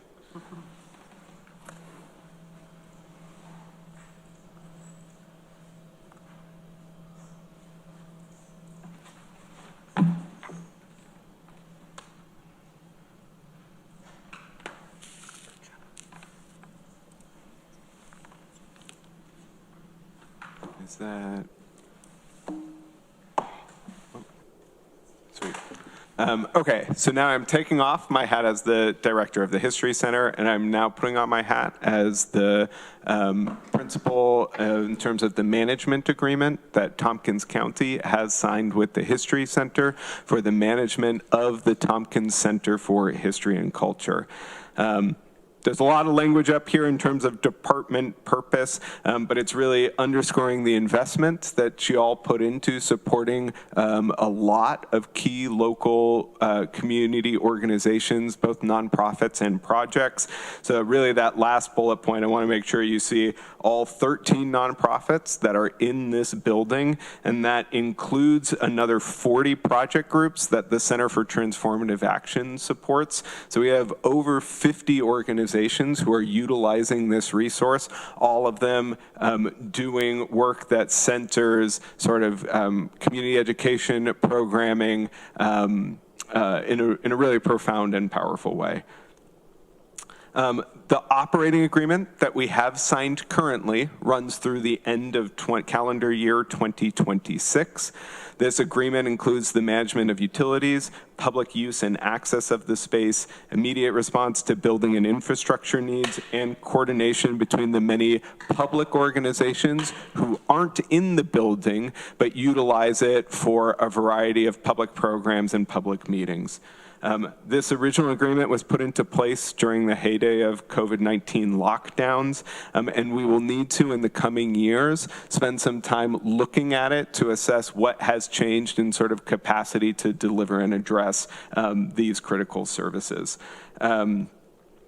I also put up this last little note here because it will bear out a little bit in some of the finances, though I hope not significantly. But as part of that operating agreement, there is language in there that Tompkins County will make the History Center whole for unexpected expenses like utility costs. Thankfully, that over this year, over 2024, we have built up a fund balance. And so although looking at the projection of utilities through 2025 to date as compared to previous years, it does look like we will run a deficit. We will have enough in that fund balance for 2025 that will still be okay, but I'm worried about some of those patterns going into 2026 and beyond. There is no full-time positions related to this department. I want to, so this 51,240 is sort of the request, and I say sort of because I want to focus in on what is in the proposed budget here. I just snipped this out of the county administrator's budget because I don't see most of this. So there are things I won't be able to speak to authoritatively. For instance, that first line of debt capital, that isn't something that I ever engage with or comes across my desk. I really want you all to focus in on that program expense line, because that's the only money that comes to me at the History Center. And that amount of money of program expense in 23 and 24 was $56,000. 2025, it was reduced to $51,240. And that amount is intended to be the difference in the rental that everybody pays for the building and the total operating costs. And I'll have some breakdown of that. But this was as part of the agreement. Oh my gosh, I'm going to blank on his name before Lisa. Who is the county? Jason. Jason, thank you. These were numbers that were calculated in 2020, 2021 between Jason and I as part of figuring out how we were going to run this building during COVID. And so we were sort of assessing the rent payments for all of the building partners. We just looked at the difference between that and all of the projected expenses, and that difference is what gets put in here as program expense. There have been some subsequent changes. So for instance, the History Center does collect all of the rent from the building partners, but either last year or the year before, the auditor said that you all as the county have to show that on your books. So there's some of that change in here as well that I might not be the most equipped to speak to. So mostly I'm prefacing some of this with my ignorance, and I apologize that I don't have the full picture, that I can really only speak to the expense side and then the income here, this program expense. I do want to highlight that there is a built-in plan with the leases signed with every individual tenant in the building from here through 2029. It does call for rent increases every year, and there is a schedule for that. 2025 has the total rentals for that at 47 grand and change, and 2026 takes us to $48,500. This is really pretty simple, right? The income for that, the rental income, the municipal funding accounts for, and these are numbers from 2024 through the end, January through December of 2024. That 52% is coming from Tompkins County, and then the rental income of 4488, the almost 45 in rental income that was for 2024. Total expenses for 2024, this gives you a snapshot. Heat and electric are a third of the total operating costs, and then it sort of goes down into cleaning, internet, water, sewer, combined maintenance. And so you can see at the end of 2024, we had a positive fund balance of just about $4,500. That is going to change in 2025. We're running 23% more in terms of utilities for the building. And I believe that the fund balance from 2024 and 2023 will cover that, but that going into 2026 and beyond, that might not be the case. We have seen almost all of our expense categories slowly creeping up over the last couple of years.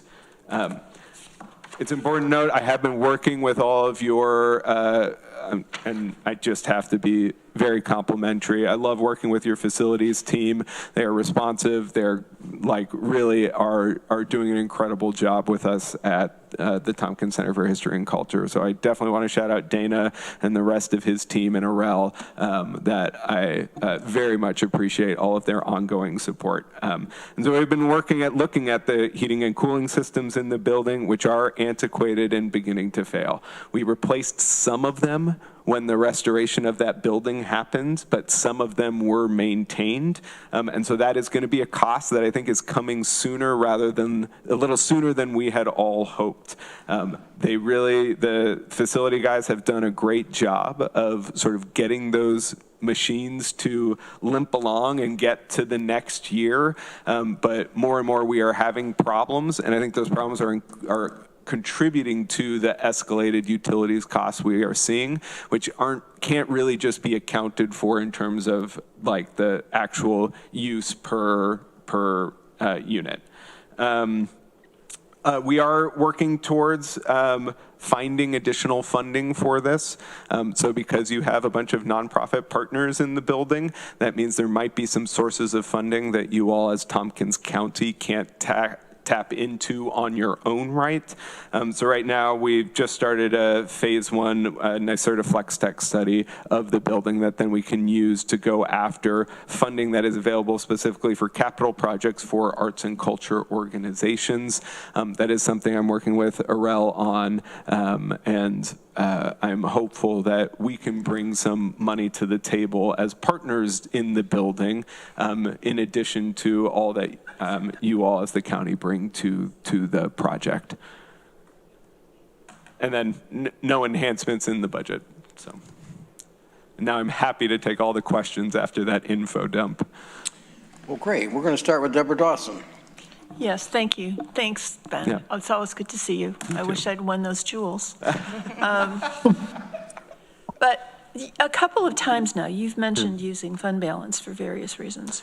And I'm not a big fan of using fund balance for ongoing expenses, as many of my colleagues will attest. So I'm just wondering how much fund balance you actually have and how sustainable you think it's going to be using it to plug these holes. So maybe I better be careful here because I might be using fund balance in a way that is different from what it means for you all. The past couple of years, I have run the TCHC under the projected cost. So we've had positive bottom line. And instead of just taking those dollars and returning it to Tompkins County, we've kept them as a reserved for use in TCHC alone. And so I think right now we have $12,000 or $13,000 that have accumulated over the last 2 to 3 years. And that is what those restricted funds that are on my books is the thing that I would be using to apply towards a projected deficit in 2025.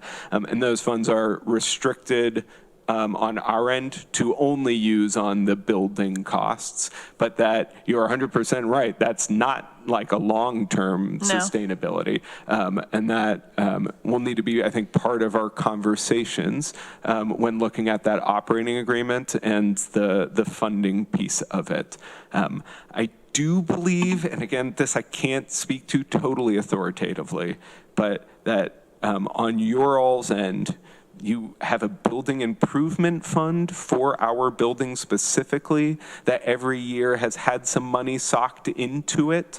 So, you know, in 25 years, maybe 40, hopefully, we'll need a new roof, right? And so that I don't think needs to come out of pinching pennies here because of the foresight to have this building improvement fund for our building specifically. Thank you. Yeah, of course. Shauna Black. Thank you.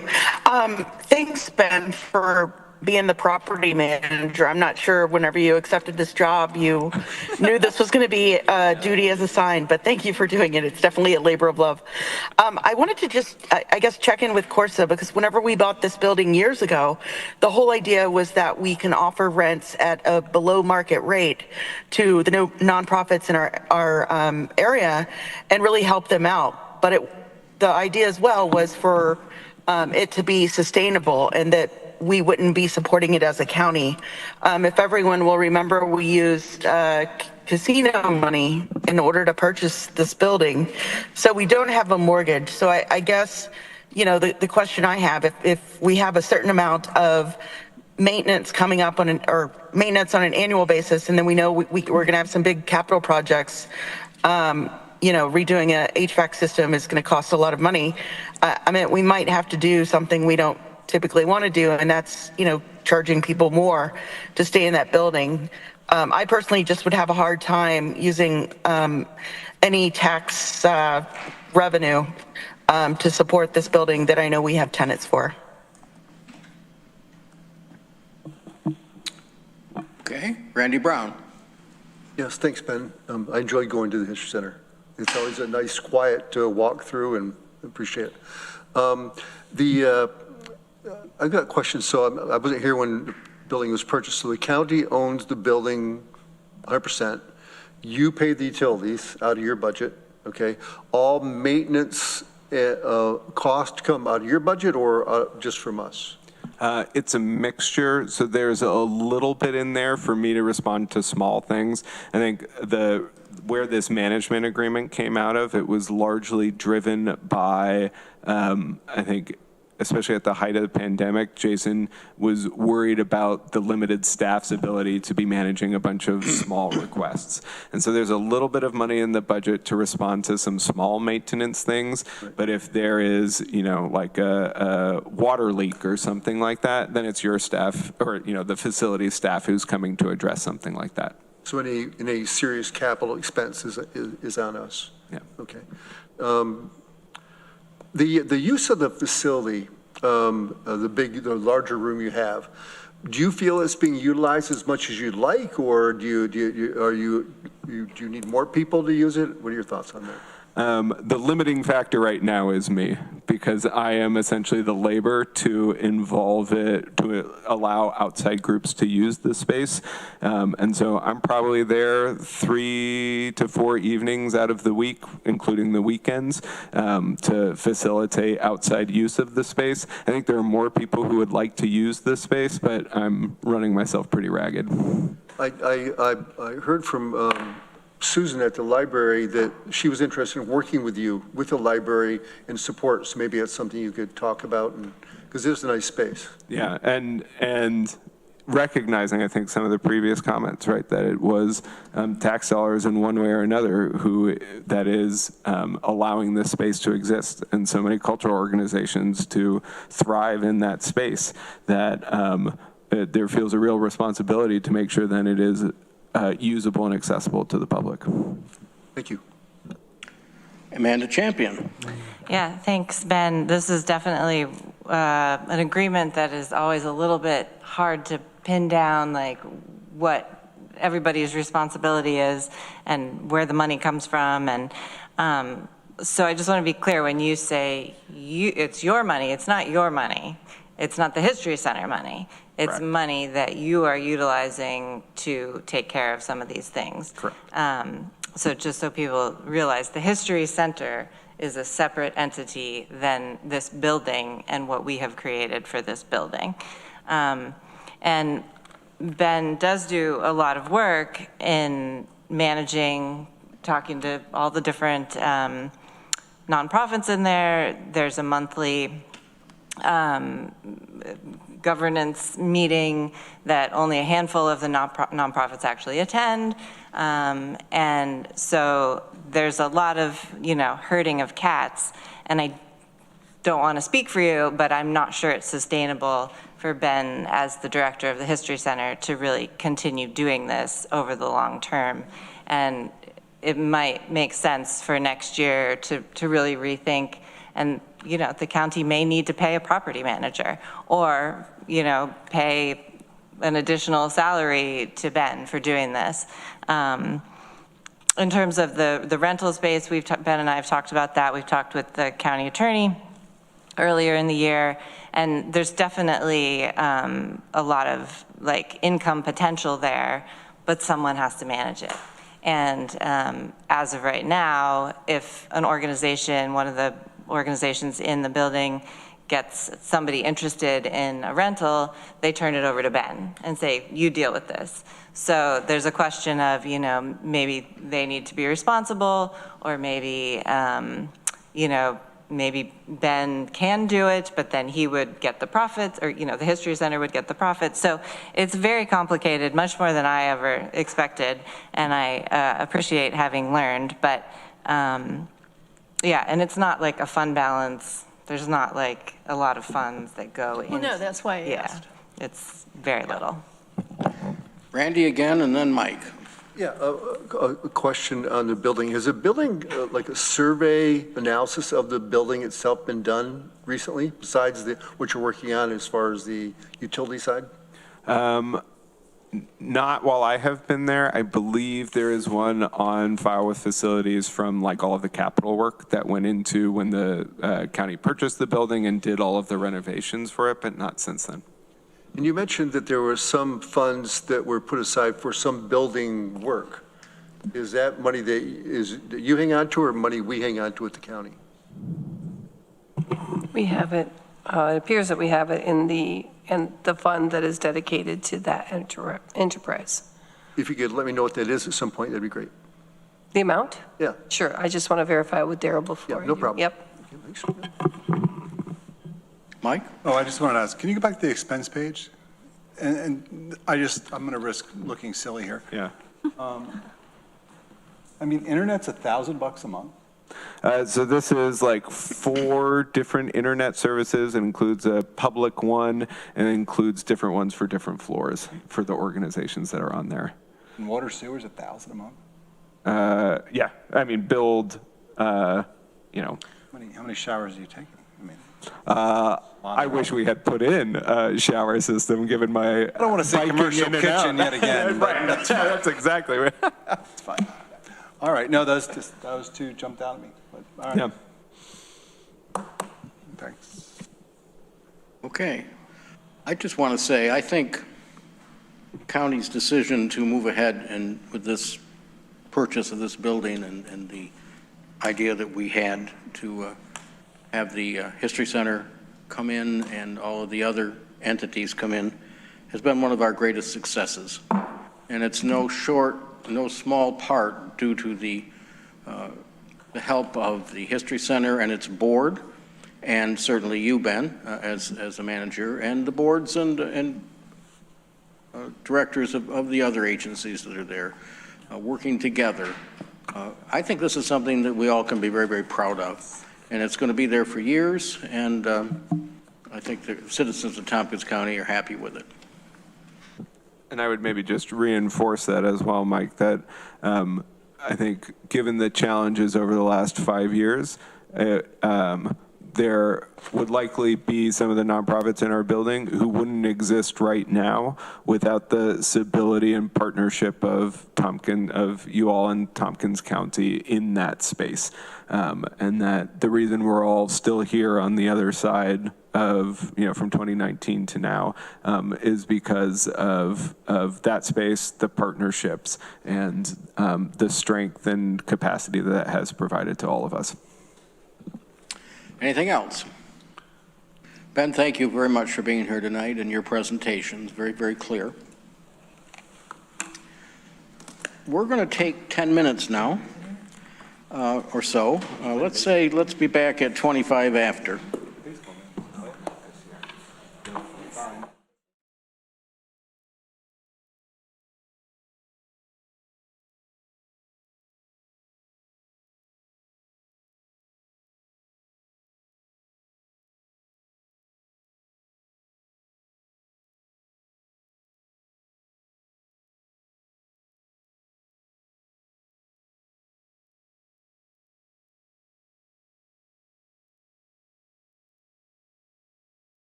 Can you give me a thumbs up? Yep. Okay. I think we're ready to get started again. Our next presentation is from Tompkins Community Action. Danielle Harrington, Cindy Wilcox, John Mazzello. Welcome. I'm sorry? No, it's not. Cindy and John will be next. Oh, I'm sorry. I skipped over. That's my stupidity. I apologize. Just Danielle. It's just me. Thank you for giving me the time tonight, and especially the break, because it let me set up my tech, because I am the queen of not figuring out presentation mode. So this is very exciting for me. It's already off to a good start. Well, we're pleased to have you here. So most of you know Tompkins Community Action is a nonprofit that helps very low-income households in Tompkins County with early education services, housing stability, and food security. We use federal, state, and local resources to help build resilience, self-sufficiency, and allow for the community to thrive. To do that, we have just over 100 full-time staff. We were able to meet the living wage of $18.45 an hour entry. That's getting a little, now with the new living wage, a little harder. But we do have lots of time off, insurances, FSA, retirement, and EAP benefits available to all of our staff. Our annual budget is just around $9 million. 70% of that is federal, which you can imagine the nightmare we've been living for many months. Our federal grants do rely on a local match, and that's what makes our county funding so important. We do have 20% state funding and then 10% local. County funds are about 3.3%. They have a tremendous impact where they allow us to receive those federal grant money and fill gaps where there are no other alternatives. We have a long history of clean annual audits. Currently, 90% of our annual budget goes directly to program implementation with 10% management and other general expenses. For those of you who aren't very familiar with what we do, we have a Head Start program that serves 128 children across the county and 140 early Head Start children. The early Head Start is birth to 2, and then our Head Start is 3- and 4-year-olds.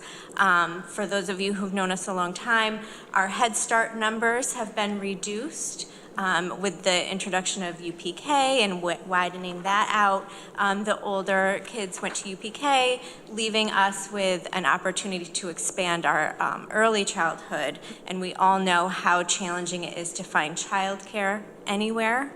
And in Tompkins County, Head Start and Early Head Start is a free child care program. We provide breakfast, lunch, and a snack, diapers, formula. The kids just have to get to us. We take care of the rest. We learn through play. We get ready to work with groups. We try new things. We work on transitions, all of those things that help them become successful students down the road. We have a larger site in Groton and Dryden, and then we also have sites in the city of Ithaca, a partnership with Ithaca City School District, Racker, and we have a classroom at Longview.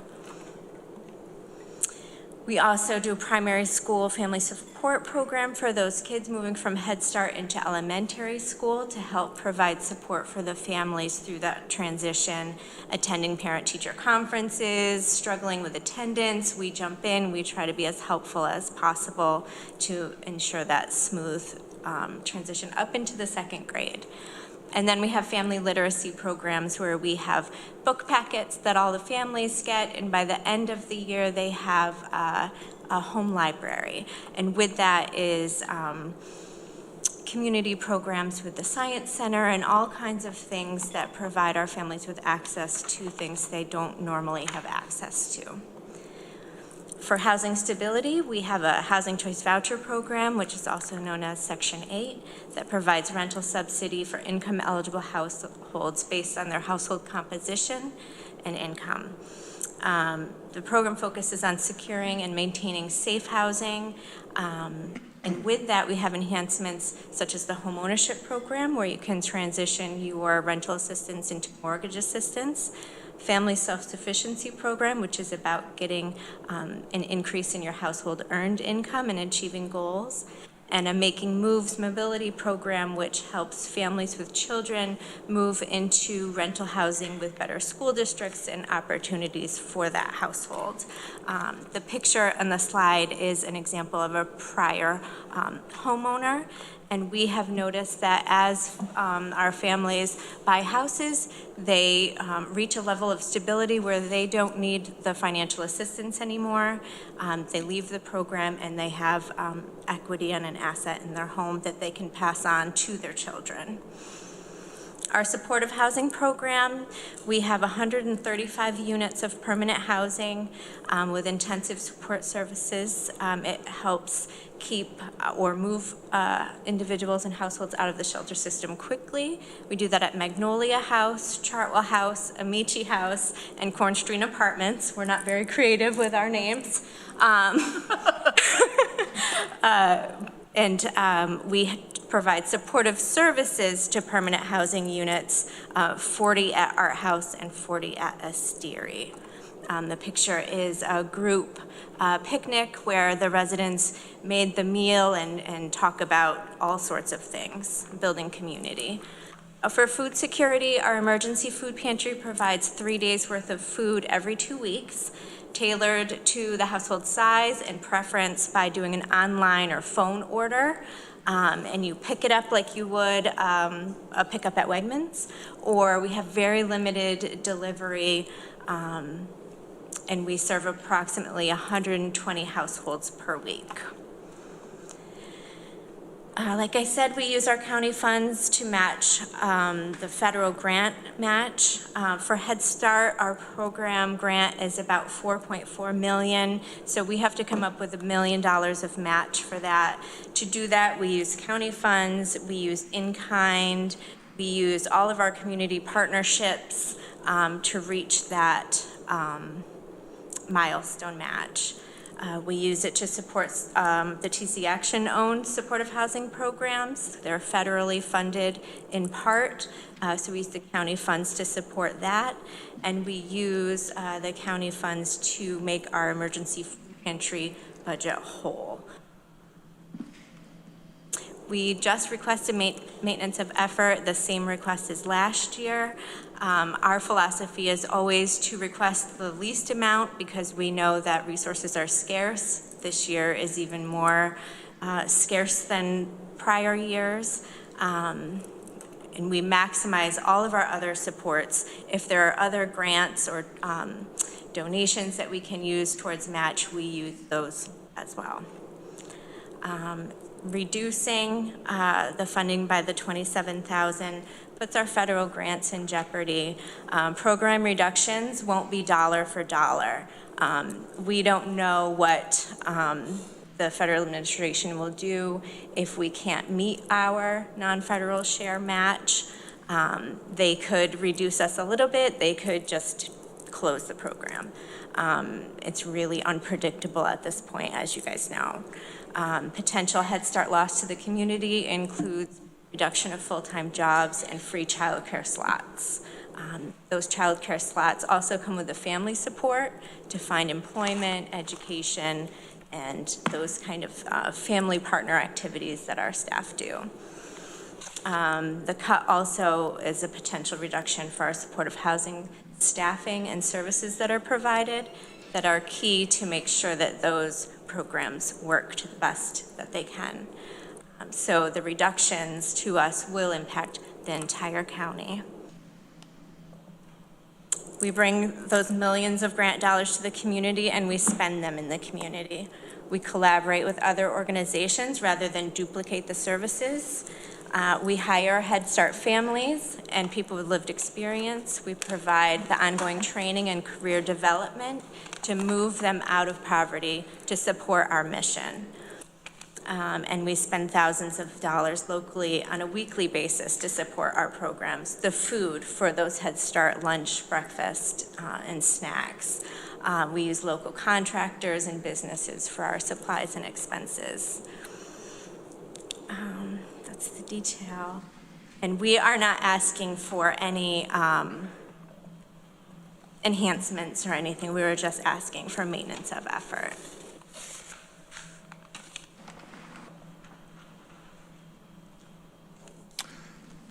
I guess the question might be to administration, why the cut here?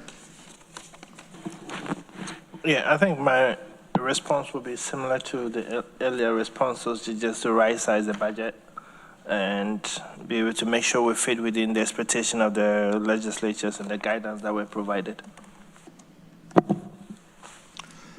Randy Brown. Yeah, thank you very much. So on the, you said pre-K, is that what you called it? UPK, universal So that's pre-K. before, it's 2 years and younger. Yes. Are those full-time or like half-day programs or? Yes, our early Head Start and our Head Start, all the kids go from 8 to 3:30. And we don't have aftercare at this point. And so you think because of pre-K being expanded, then there'll be slots for that? And Yes, we had to reduce our grant because we weren't filling our 3- and 4-year-old spots because those kids were going to UPK. So last fall, we did a large application to shift the funds so that we could serve more of the 0 to 2-year-olds. And we just opened our last early Head Start classroom that used to be a Head Start classroom, and our early Head Start slots are full, and we continue to have a waiting list. Thank you. Shauna Black.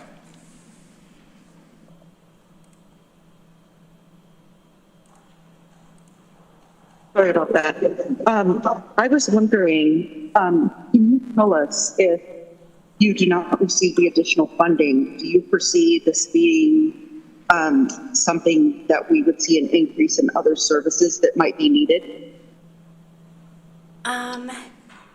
Yes, because we don't know what the impact will be on our federal funding. So it could be that we can serve less children. It could be that we close a whole center.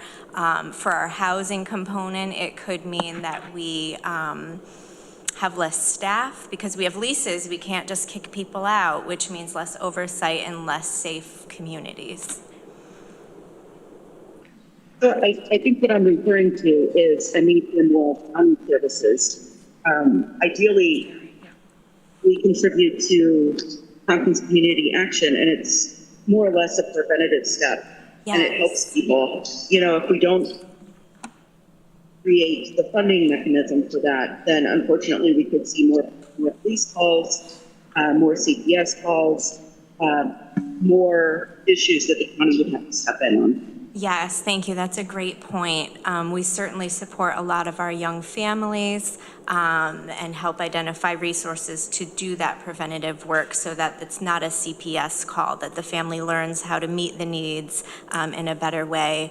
And our food pantry, with the changes to the SNAP program, have already seen an increase in requests. And we always have an insane amount of requests for deliveries because of transportation barriers that residents have. Other questions? Randy. I forgot one. So you do a lot, and it's great, all the funds that you're getting from outside Tompkins County to support people. I assume you have an audit done every year? Yes. Can I get a copy of your most recent audit? Yeah, of course. Yeah, we just had it, and we did our audit presentation at our board meeting in August. I can share it. Thank you. Travis Brooks. I just wanted to say I've been working with TC Action for over 26 years, and the growth and the work and staying ahead of the game, kind of looking at emerging needs, the housing, it's just a tremendous job all of these years and a great agency to work with. And I agree with Shauna, it is better to catch things on the front end than have to pay for it later.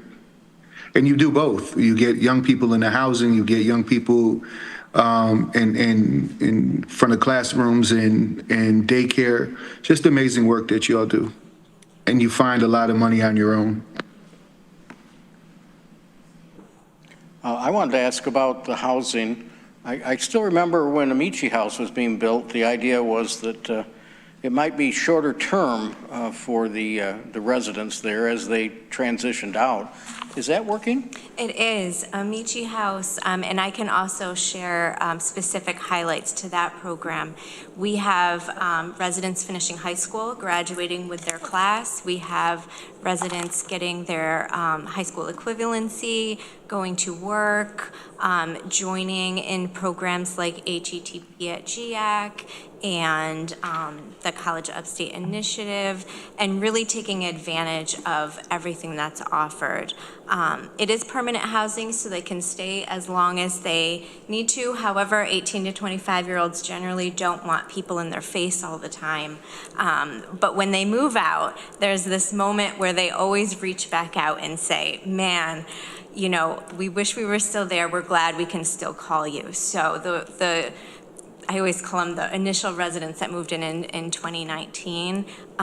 There are only 3 that still live in the building, and we still have contact with the other that have moved out with positive outcomes, and they also come back and talk to our current residents, like, take advantage of that GED class. Look, now I'm working here, and I wouldn't be here without this supportive housing program. So that's always the best advertising for us, having another person rather than staff lecture about how important it is.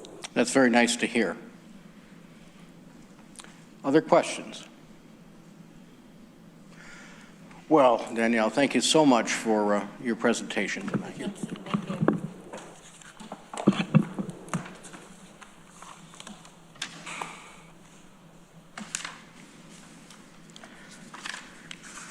Now, if I get the right place on my list here, the Human Services Coalition, and this is where we have Cindy Wilcox and John Mazzello and Taylor Fellman.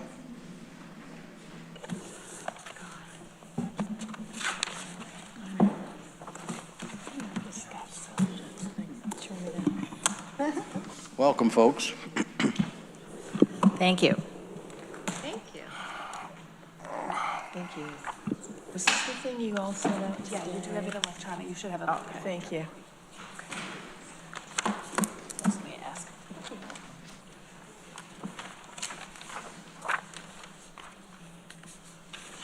Good. Thank you. Electronically? I sure did. Just making sure. As promised. Oh, I get electronic. Yeah. Thank you. I never read it, too. Very good. Thank you.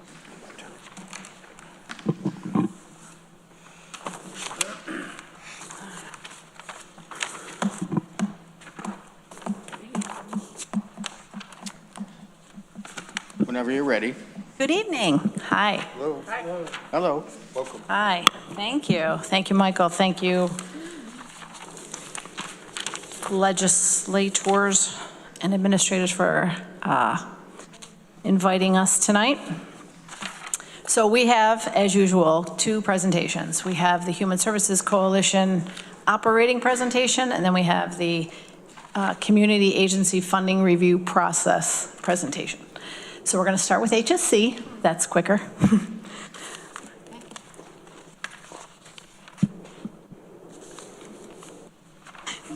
There we go.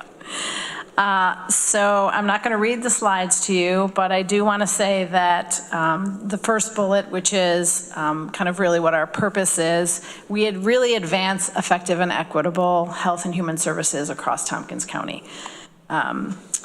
We support agencies across the sector, not just the agencies in the community funding process.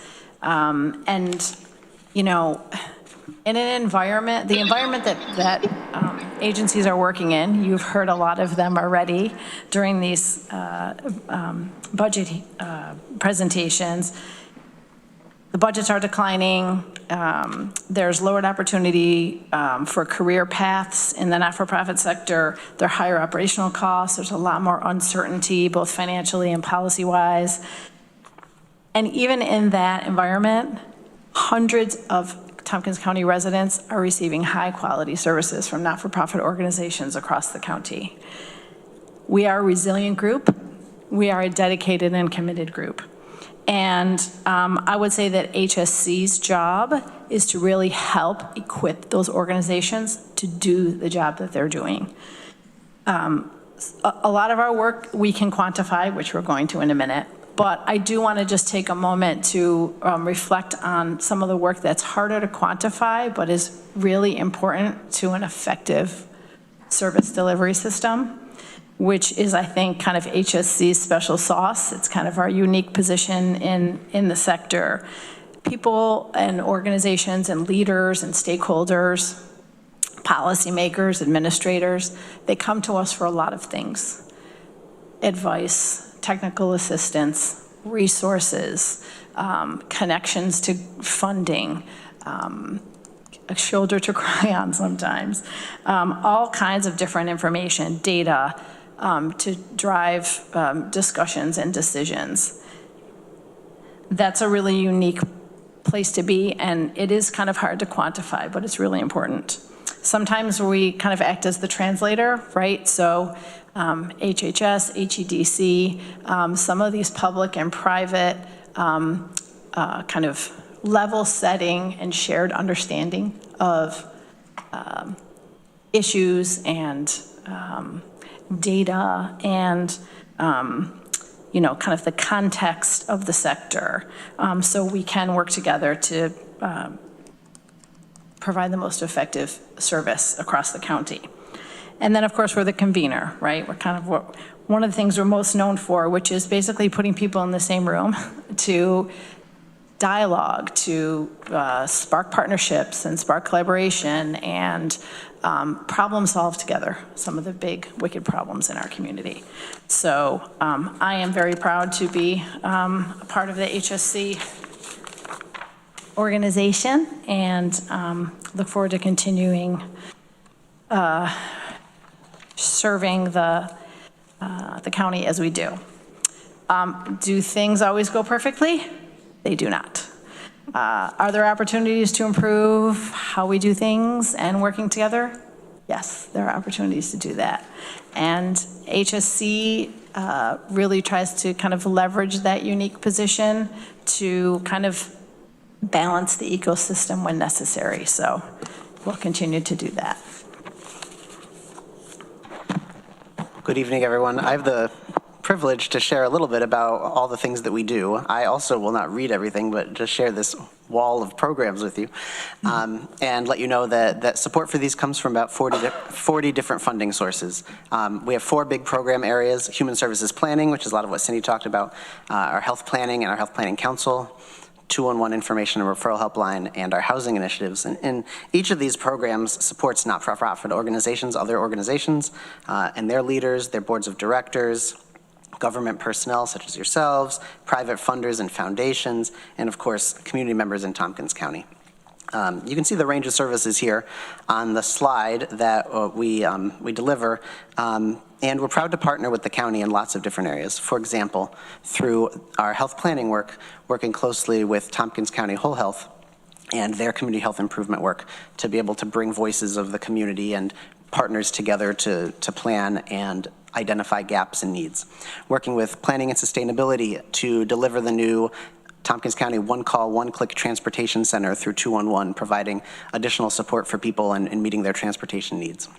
Working with the legislature and county administration and social services and other departments around the continuum of care and supporting individuals who are homeless or potentially moving in that direction or housing insecure. So lots of opportunities to work closely with all of you, bringing best practices, bringing insights, and bringing opportunities for collaboration. To give you just a little bit of the deeper dive into some of the things that HSC does, just a few examples up here on the screen. These are from full year 2024 numbers, but in most cases we're at or above those numbers again as need continues to increase. 211 helpline. We consistently are we punch above our weight. We are both the smallest 211 program in the state, and we are also the one that serves the most people per capita. So while we are small, we are very mighty and serve a lot of people in the community, so far up 10% from last year. Many of you are familiar with the continuum of care and all the work that goes into that. Groups like the COC, the Health Planning Council, and other groups that we facilitate help to bring together folks to be that neutral convener, to build connections and trust, identify gaps, and help to fill them. Our eviction prevention work, particularly around housing, has helped to keep many people from having to move into the shelter system or the homelessness response system, and instead keeping them in their homes. Our capacity building to organizations takes many forms, but one that is particularly notable is our workshop and training services. Provide low-cost trainings last year to 350 individuals and provided almost $25,000 in free consulting services for nonprofits. I want to point out that about 9% of our workshop participants were county employees, so as your own training dollars are stretched thin, the HSC workshop series can be an opportunity for county folks to receive some training in areas that meet their need, and we're very responsive to what our participants are looking for. Our health insurance navigators and community health advocates helped over 1,700 people to access health insurance and another 650 people to use that health insurance over the past year, including dealing with things like unexpected bills or when things are supposed to be covered and aren't covered. So really helping people to use their services.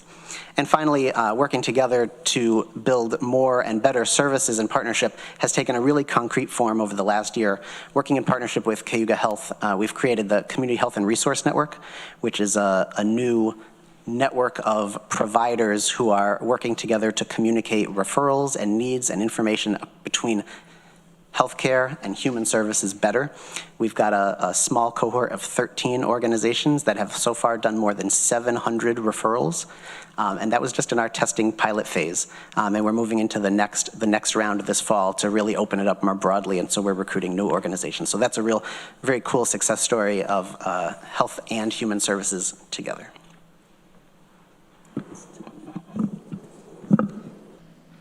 Okay, so what's in store for HSC in 2026? More of the same, but deeper and probably more intense. It's no surprise to you what is kind of on the horizon currently and in the future with human services. Collaboration is going to be more critical than ever. Collaboration across public and private partnerships, collaboration among organizations in light of federal, state, and local budget cuts. So we are being very intentional about how we're approaching those collaborations. For example, the new DSS commissioner, Brittany Earle, and I are in the very early stages of collaborating on creating a SNAP working group, which will bring together public and private departments and organizations to try to get ahead of the SNAP cuts and try to mitigate the impacts locally, how we can work better together to make sure folks stay on their benefits and are able to meet the new work requirements. So we see that the other thing that HSC can do is, and that we are going to do in 2026, is be very responsive and agile in our programming. So even, and we've gotten very good at that. COVID was kind of the start, and we've just gotten better at it. For example, this past January, when the new federal administration's executive orders and such started coming down, we really had to kind of pivot in how we were providing information to folks and keeping people in the loop, and what kind of training and information and workshops and consulting services we were providing to meet the needs of that moment. So I think that from a kind of ROI perspective for the county is we are able to be agile and flexible and move quickly to try to support agencies and organizations in changing times. We expect that kind of elevating the value and communicating the value of the sector is going to be really important at all levels, local, state, and federal. The COC, for example, our staff of the COC, Liddy Barger, spends a lot of time kind of connecting with advocacy at the state level and has access to our federal representatives. That is a very, very important relationship to have because that is $1.6 million that's at risk for Tompkins County. So we have to be on top of that. So we're going to see probably more of that, more intense advocacy and information and data and education coming forward. Yeah, that's about it. Okay. So that's what's in store for HSC. What's in store for Health and Human Services? It's going to sound very familiar to you all because every sector is kind of facing the same thing, right? Which is, the affordability and the costs of operating, right? The business of the not-for-profit organization, right? Increased health insurance premiums, budget cuts, living wage challenges is going to really put more of a strain on finances for not-for-profit organizations, which is going to cascade into potential challenges in recruitment and retention in a sector that is already strained by low wages and a lot of burnout. Our organizations have reported declining philanthropic contributions, both on the individual donor side, as well as the foundation and grant making side, which again is going to strain their budget more and kind of demand much more creative and innovative ways of funding and collaboration. There's some potential changes to the continuum of care structure and funding. I know that some of you, most of you, I think all of you around this table received a comprehensive summary from our COC regarding the potential changes to the continuum of care at the federal level, and that could it could put a lot of that COC money at risk. And then, of course, the SNAP and Medicaid changes. SNAP and Medicaid are not just going to impact food providers and Medicaid health providers. There's going to be a compounding impact on those two areas. So, fun times ahead. No maintenance. We have no maintenance of ever for this budget. Okay, enhancements. So these aren't new enhancements exactly. Actually, I'm going to do the housing specialist and John's going to do the data specialist. So the housing specialist, this is actually the year 5 of funding for this position. It's been supported by an over-target request since 2022. It was a 3-year, multi-year OTR. And then last year in 2025, it was recommended by the county administrator as, quote, continue one time with the goal of future target funding. So that is why we're bringing it this year to request target funding. This is a critical position for our continuum of care and housing initiatives. So this position basically maintains all of our data for HUD compliance. So we have to do a lot of reporting to HUD for that $1.6 million. This position does that. They are the coordinated entry lead. So the coordinated entry is the by name housing placement list that we use to place people into supportive housing that are experiencing homelessness. It's a network of 63 people across the county, both in public and private organizations, who are trained in coordinated entry and use that to place people in housing. This position manages that entire process, including the training and the maintenance. They provide HMIS database management, and coordinate the point-in-time count and the housing inventory count. So it's a pretty big job. The housing specialist, the amount of money we're asking for this position is 40%? 42%. Yeah, 42% of the total cost of the position, which will enable us to continue a full-time position. The second enhancement has a similar timeline as the first. It was approved for 3 years of multi-year one-time in 2022, 23, and 24, and last year was approved for one-time funding with a goal of moving towards target. This position is one where initially was focused, or we requested support to focus on all of HSC's data needs. For this year, we have reduced our request, understanding the budget situation. We've reduced our request to really focusing on the 211 portion.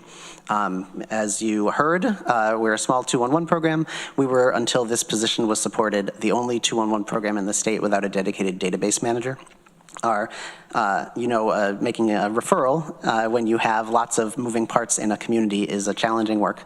And so it's really critical to have up-to-date database of resources. We've got a database of 2,000 programs and services that we need to keep up to date, and this position supports that.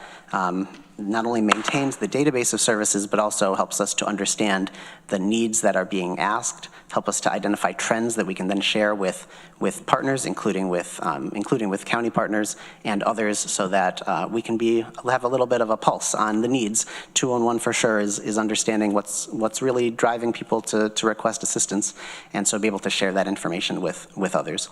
So we have reduced our request to 20,000 from 60 initially, and really focusing this year on the 211 portion of that.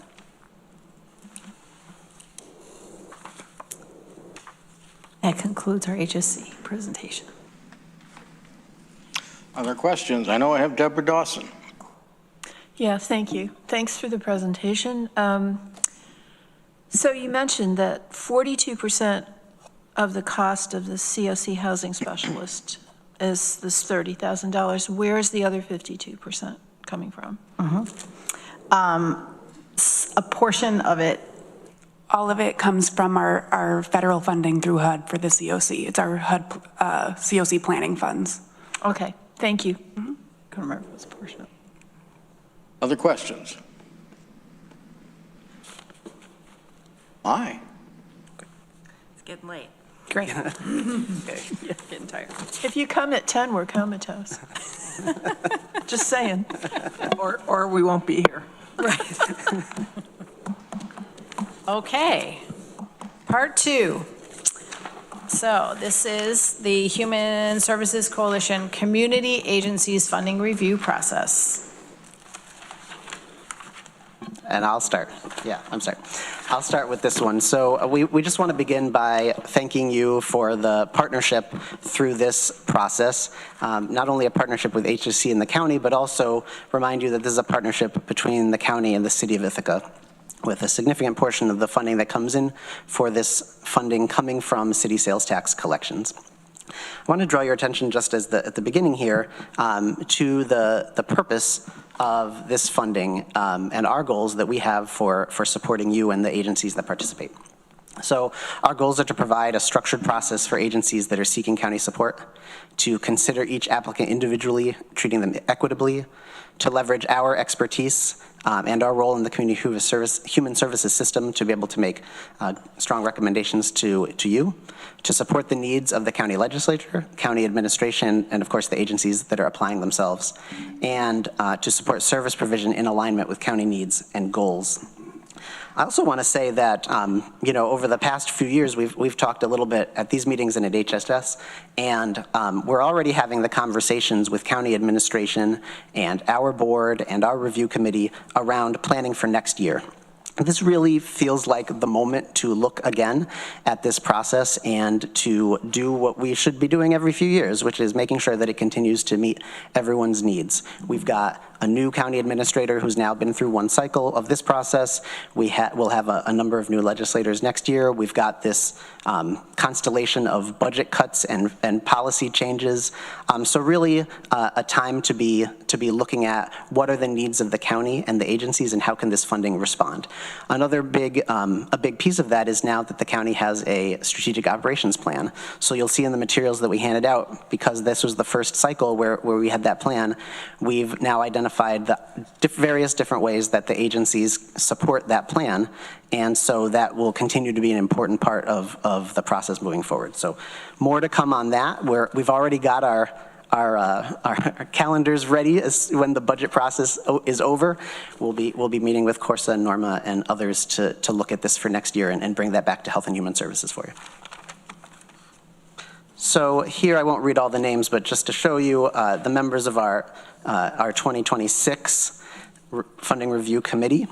This includes a mix of Human Services Coalition board members, folks who have experience and expertise in human services, in the health system, in community organizations, in advocacy, and a representative from the city of Ithaca and from Cornell University. So we've got lots of expertise, lots of folks, a good mix this year of long-timers and new folks. But I really want to shout out to our committee. They probably spent about 30 hours together, either in person on Zoom. I'm sure you can appreciate the time spent together looking at budgets and listening to presentations. And I'm sure they spent at least 1 or 2 times as much reading applications, reviewing, marking up recommendations for us. So a lot of time was spent by our committee. I'll give you just a quick overview of the timeline. We like to think of this process as only taking up part of the year, but really supporting the organizations in the county does take up, it does take throughout the year we're doing it. The active portion of the application time really begins in the spring. We met with county administration back in March to finalize the application, to get their input and changes and make sure it was asking the kind of questions that the county wanted us to consider.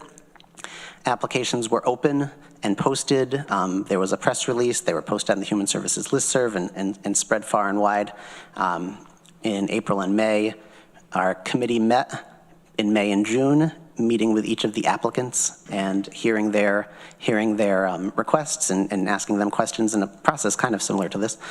Then we made recommendations in July, and then last month we were given direction to reduce the target funding amount by $294,000 approximately, and so our committee reconvened to adjust the recommendations. So you'll see in your materials there's an original set of recommendations and then a revised set of recommendations, which are the final batch. Turn it over to Cindy.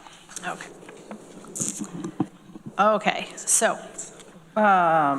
the HSE funding recommendations represent support for 19 agencies, so this should all be in your packets. There's support broadly for an array of a variety of organizations across the safety net, and many of the services and programs and organizations are kind of augmenting county services. And we just provided you with a paper copy of this document entitled Tompkins County Agency Funding Services and Investment Returns. So this really basically summarizes it does a lot of things. It provides you with some bullet points about the scope of services of the agencies that are in the process, and then the impacts or the returns on investment for the county of that investment, and also some of the impacts of the budget cuts. So this is doing a lot of things. So there's a lot of information. It's really compelling, and I encourage you to read through it.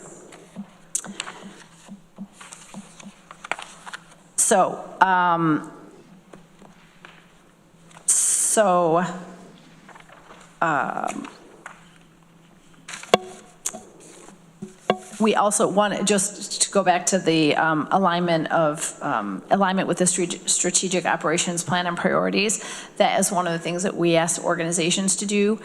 We also provided you with a handout of how every single organization aligns with, their request aligns with the strategic operational priorities in the Tompkins County Plan.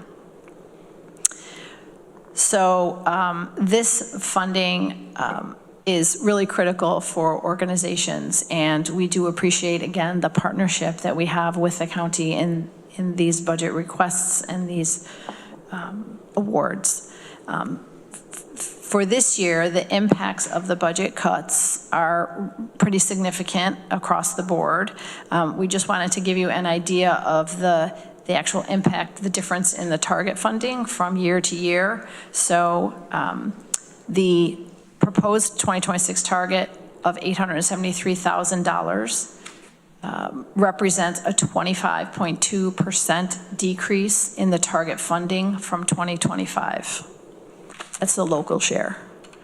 The city sales tax amount did not change. So bringing the county portion and the city portion together, the total target request of 1.3 plus represents a 17.9% decrease from the target of 2025.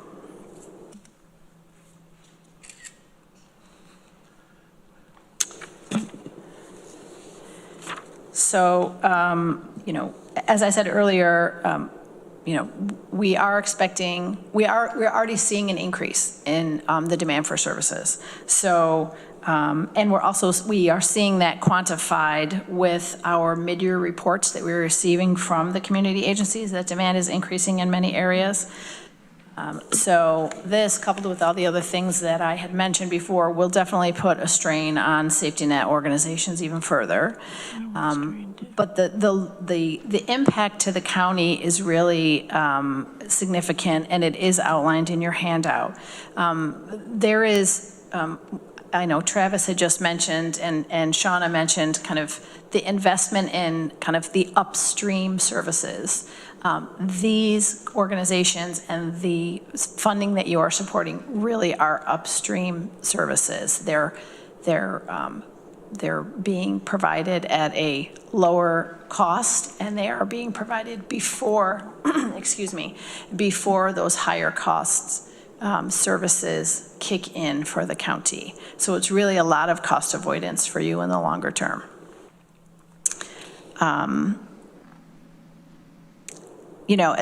As effective as Tompkins County services are, and they are, there will always be gaps and restrictions.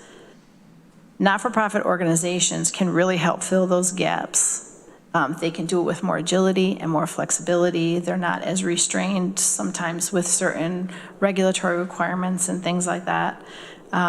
But they need the resources to be able to do so. And so I think that is all I have to say about that.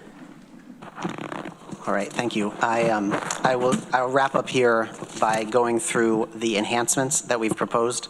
At this point, none are recommended.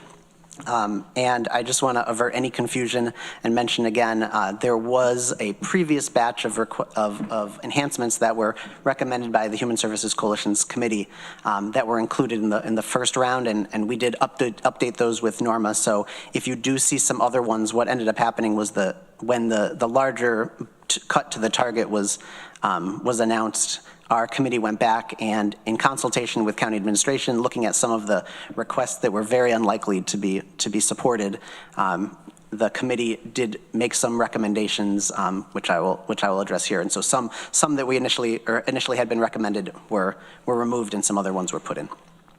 So yeah, we have representatives from the organizations, some of the organizations that do have enhancements here tonight. So in case you have any additional questions. Yes, thanks, Cindy. So a couple of them are ones that were previously supported. A couple are basically to mitigate budget cuts this year in 2026. and then one is in anticipation of critical needs on the horizon. So I'll quickly go through these, and then we'll be finished with our talking part. The first enhancement is one that the legislature has supported since 2019 as one-time funding. This is Law New York's reentry program. This is a program that works with individuals who are returning from incarceration to be able to support the legal needs they have that might be preventing them from seeking or gaining employment. And this funding particularly allows Law New York to leverage other funding from other funding sources. Without this funding, it will be extremely difficult or impossible for them to be able to support the experienced reentry attorney who provides the legal, the lawyer work for this program on staff.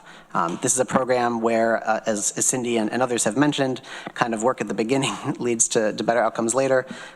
Evidence shows that increasing employment reduces recidivism, reduces and saving the county jail, legal, other costs.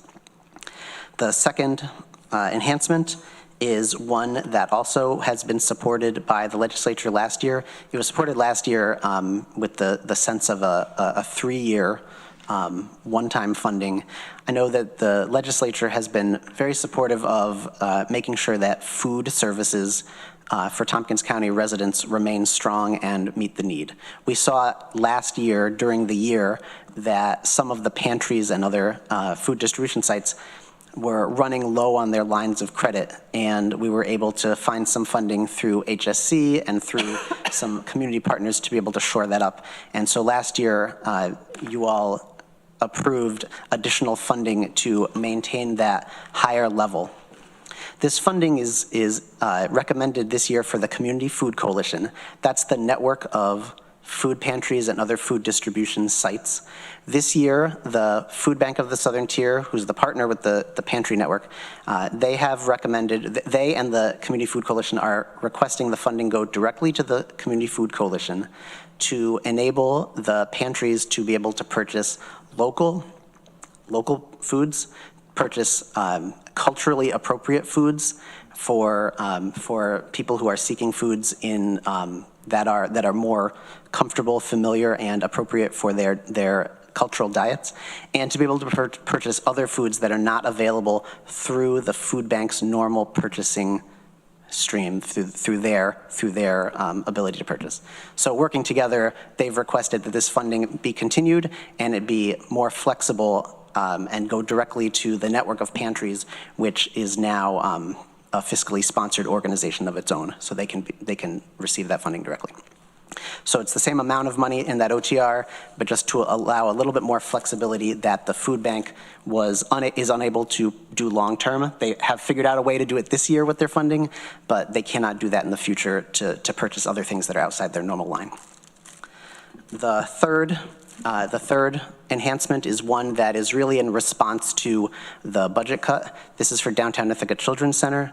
Understanding the importance for families, for employment, for the community of childcare, HSC's review committee is requesting funding to be able to restore the amount that would be cut to the Downtown Ithaca Children's Center if the full budget cut were to be in place.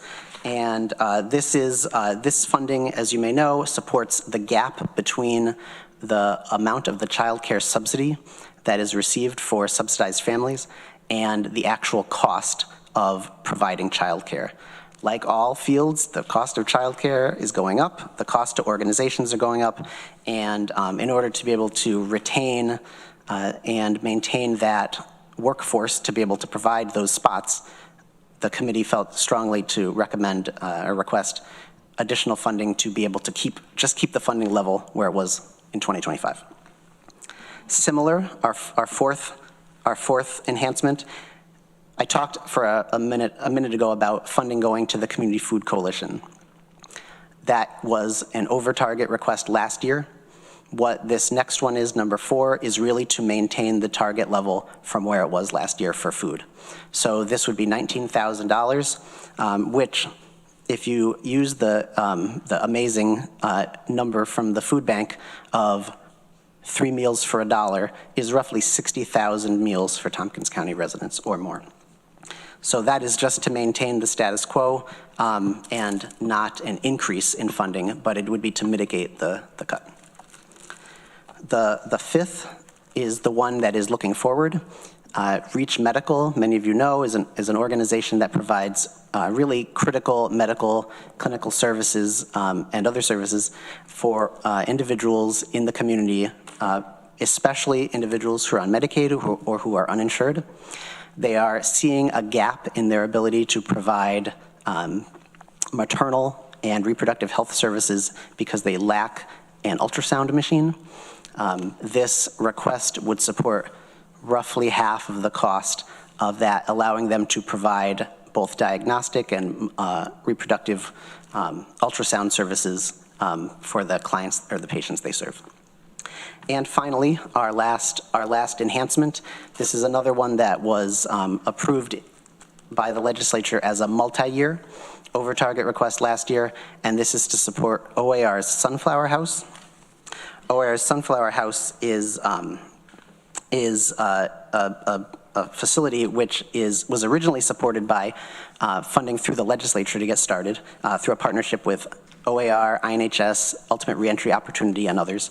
And it supports parolees who are returning to the community, operating a 12-room home, and it supported 60 individuals with positive results. So that is one that is a continuation request from last year.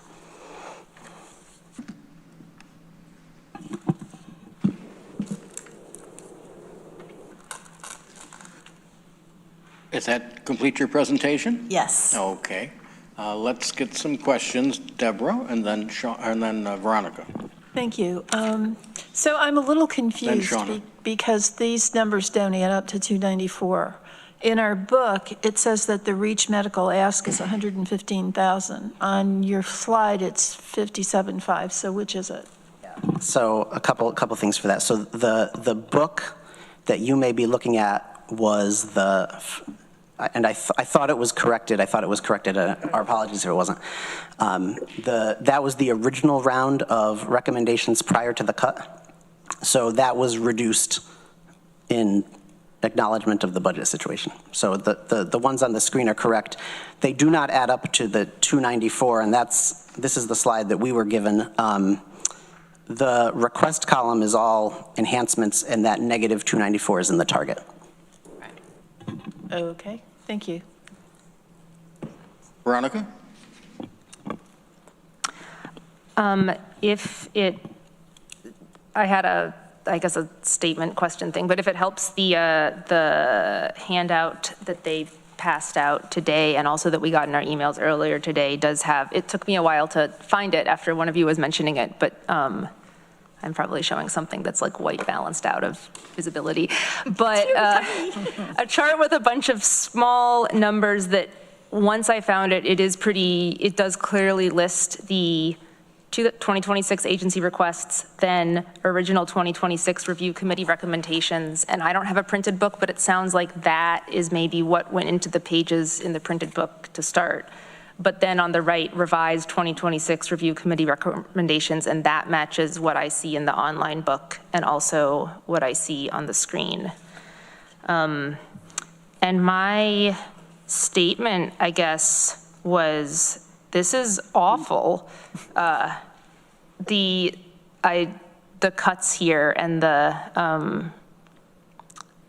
effects I anticipate it would have, and I have more mulling to do on this and would appreciate information from any direction. I guess this is from you on the effects of these cuts, but also maybe from anyone else in charge of any other department or agency, if any of the work of these agencies, either with the enhancement or other things, if any of that impacts your budgets in some way in any direction, I'd be interested to know. I had one other thing. Oh yeah, I do appreciate that these significant cuts are in, and the recommended budget we're looking at is a response to the direction that we gave our county administration and what like tax levy increase to stay between, and I don't know if we gave other direction, but we do, some people aren't gonna like this, but we do have the option of saying, oh, this sucks, let's do something different. Thank you for showing us this budget, but now that we've seen it and had that valuable information, we could change it a lot. I have Shauna next. Thank you. I guess I have a question about the OAR sunflower houses, because my recollection was whenever they opened the houses, the legislature had said that we would support them for 3 years, and we ended up doing that. The caveat at the very beginning was that we would support you for 3 years, and then after that, you would need to be self-sustaining. Last year, we went back and forth, we debated back and forth, and the agreement was that we would sponsor you for 1 more year at $45,000, but for next year, meaning this budget, that they would need to be self-sustaining. I do not recall that that was supposed to be a 3-year commitment from us. So I do see on your spreadsheet, we're in year 2 of 3. And like I said, we've already been in a 3-year commitment with them, and we had, been very upfront about the funding that we were supposed to provide. Okay. Any response on that, or shall I just go to the next question? I think, that's our understanding, but I think we would defer to county administration to confirm that, but that, as we've presented it, is our understanding. We go to Randy next. Thank you for the presentation and all the information you provided. The online budget book looks different from what they've showed me on numbers, so I was asking a question. So in 2025, the program expense was $1,876,000. Does that include whatever enhancements we also funded as well as the target? Is that why that number is so high? So it shows the 2025 budget, $1,876,000, and that must include target and whatever enhancements we had approved. Oh, you're talking about just the expenses. I was looking at the local share, so I was confused. That would be anything that was one-time funded, any changes that might have happened during the year, and their target. So if I'm looking at this correctly, and I'd like your analysis of that, Veronica. It's a $530,000 reduction from 2025 proposed for 2026 altogether. The 294 is target. Is that the way I understand it? I hope I understand this right. Because I'm looking also online, and reductions recommended reducing the local share for agencies by additional $403,000. I'm just trying to do the math here. Yeah, I can maybe try to clarify that for you, Randy. So you're right, the $1,875,000 was the total adopted amounts with target and enhancements. The $1,939,000, that is the initial recommendations that our process made to the county. And so that would include a target of the same, no change in the target, and then some enhancements. And then the final block there, all totaled, what is being requested now is 1.53. So, you might compare the 1.53 to the 1.875 as kind of more apples to apples. Yeah. Yeah, that explains it. Thank you. So of course, you've been through this. I know you're trying to balance the budget and those kinds of things, and that's not the response I'm looking for. I'm trying to understand how you came up with these cuts. And you had the HSC who had, it was a group of people that are saying this is what they recommend, and then there's all these cuts. So how did you analyze? There's a lot of different groups here. How did you look at them individually and say, yeah, I'm going to cut that one? Or is it just a math equation? No, so we did not look at the individual agencies. We asked them to go back to adjust their recommendation to us based on the overall cut. So the individual agency allocation was determined internally by HSC, but we give the overall number as the level of cut we could accommodate. So we told them we wanted to cut them $294,000, Yes, and then they had to figure it out. that's correct. Okay, that answers my question. Thank you.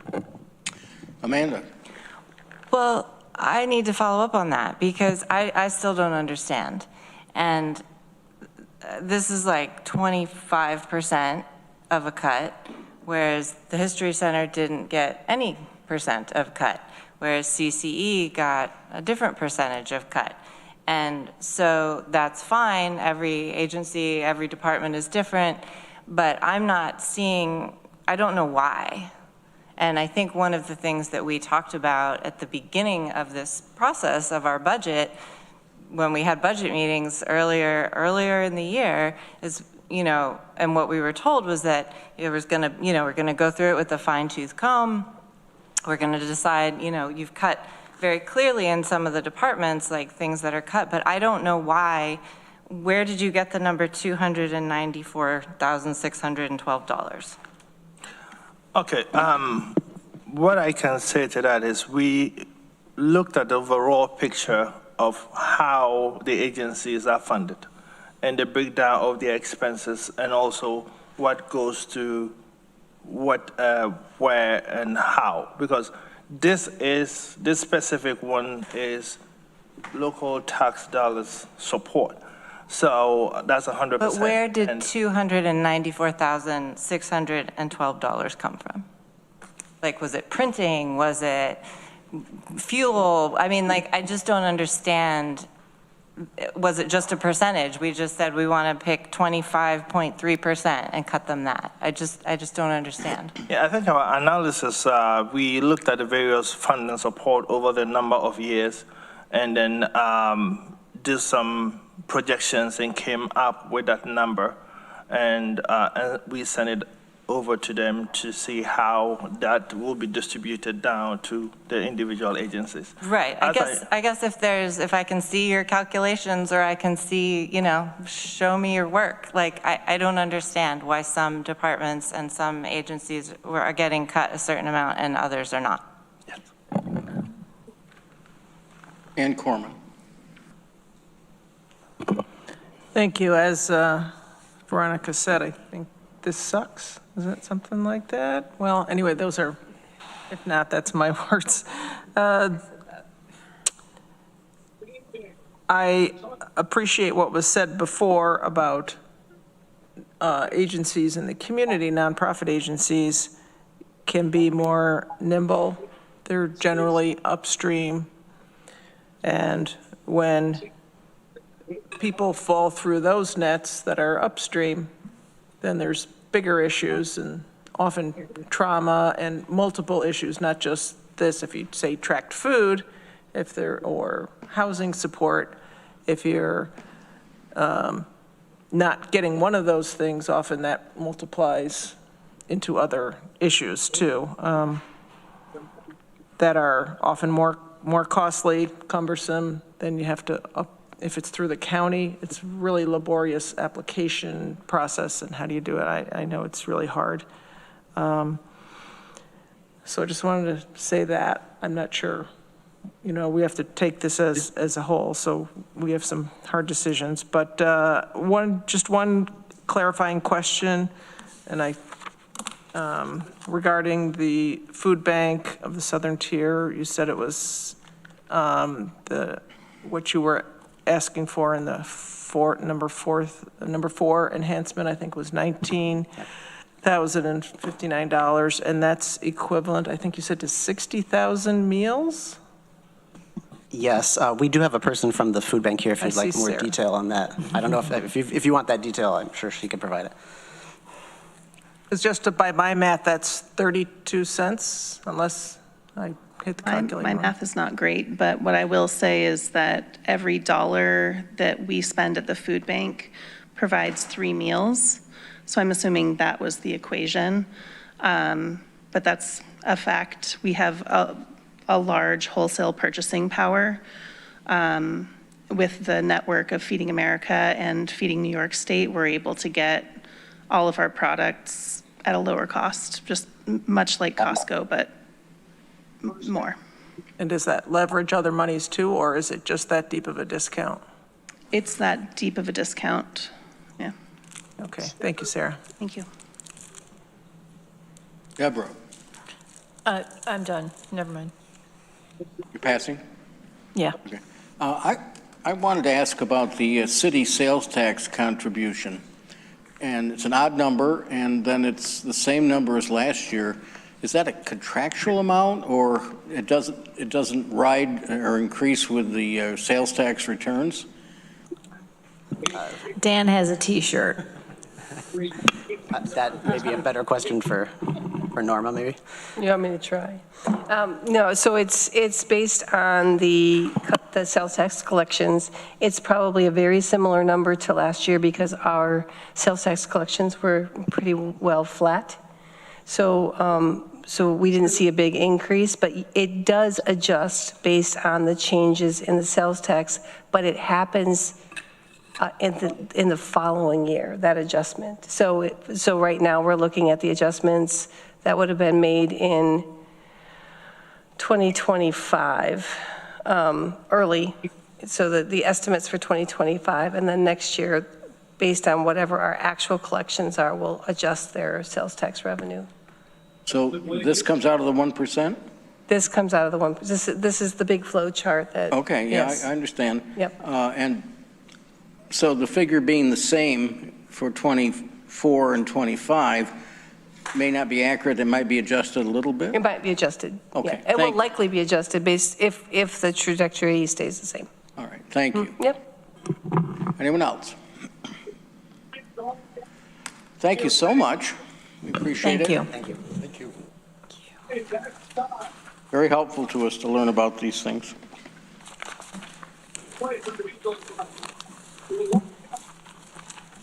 Travis, you might want to mute yourself.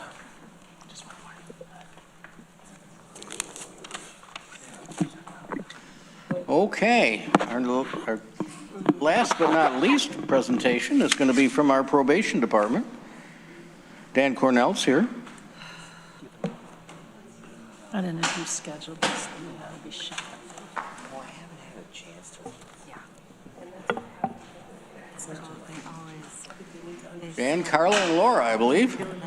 They did theirs already, didn't they? Okay, it is later. Okay. I remember we talked about I just noticed your lighthouse. I Does this? I believe our work's like at the same time. What? Welcome, everybody, and thanks for your patience with us tonight. What? I want to see them. Well, that might broad information, especially when the dollar to back. It's very clear. But food, Right. So yeah.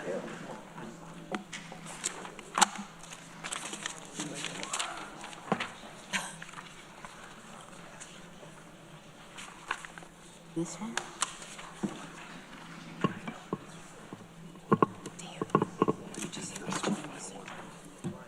Join the Zoom and share your Zoom. So you're just going to steal it from a buyer. On the Zoom, do it from I'm just lowest pattern. Weltering in here. Technical difficulties. That's all right. Stand by. Yeah, this is ridiculous.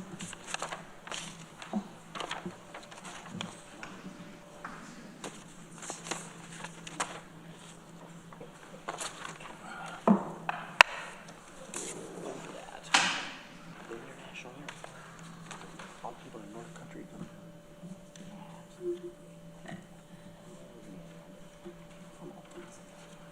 They have a big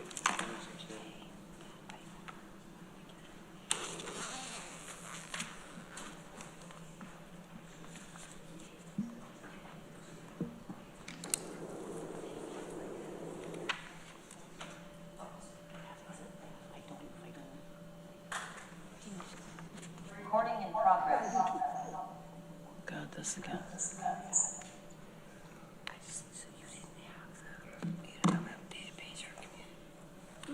You don't have an updated. You don't have an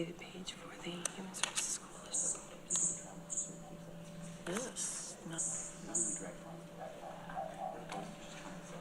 Yeah, or 45 minutes. I mean, is it convenient? Yes. It also costs 3 times as much as it does in New York City. I think one was distributed.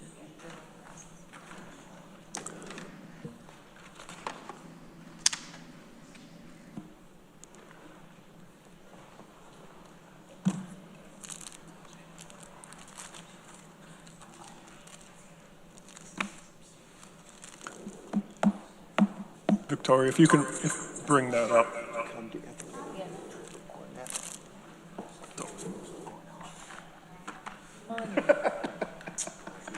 I mean, they're the ones who really benefit from this, let's be 100% honest. There aren't a lot of money. Conference and the conference paid for like the fly out it. Does anyone need any chocolate?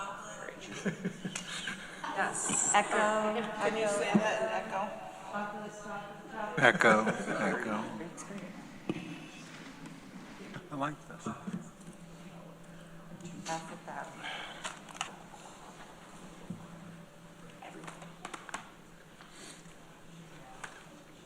Sitting.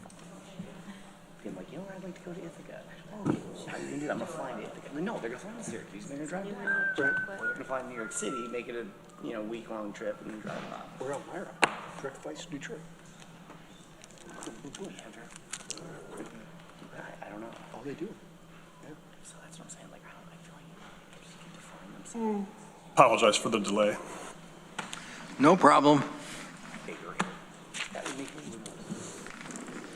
I'll focus.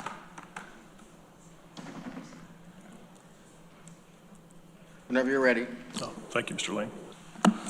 So Dan Cornell, Carla Brackett, Laurel Rockville here to present for the probation department. Our first slide. Get a little closer to the mic. I'm sorry. Just our department purpose.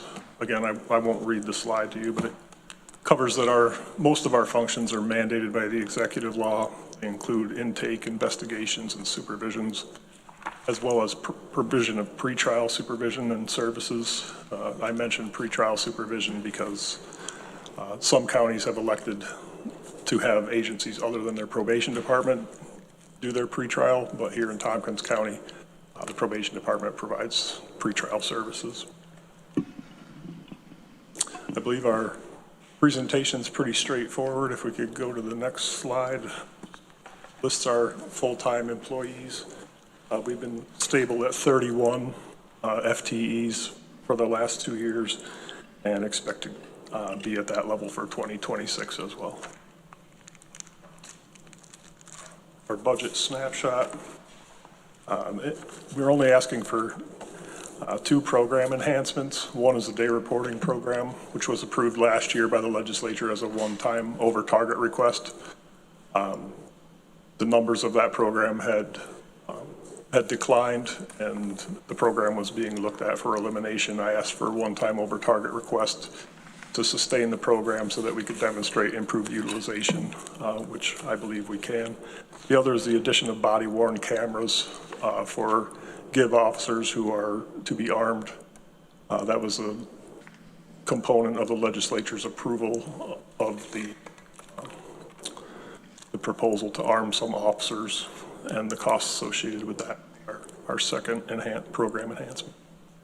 All the other costs associated with the program, the probation department, are to sustain current levels of mandated services.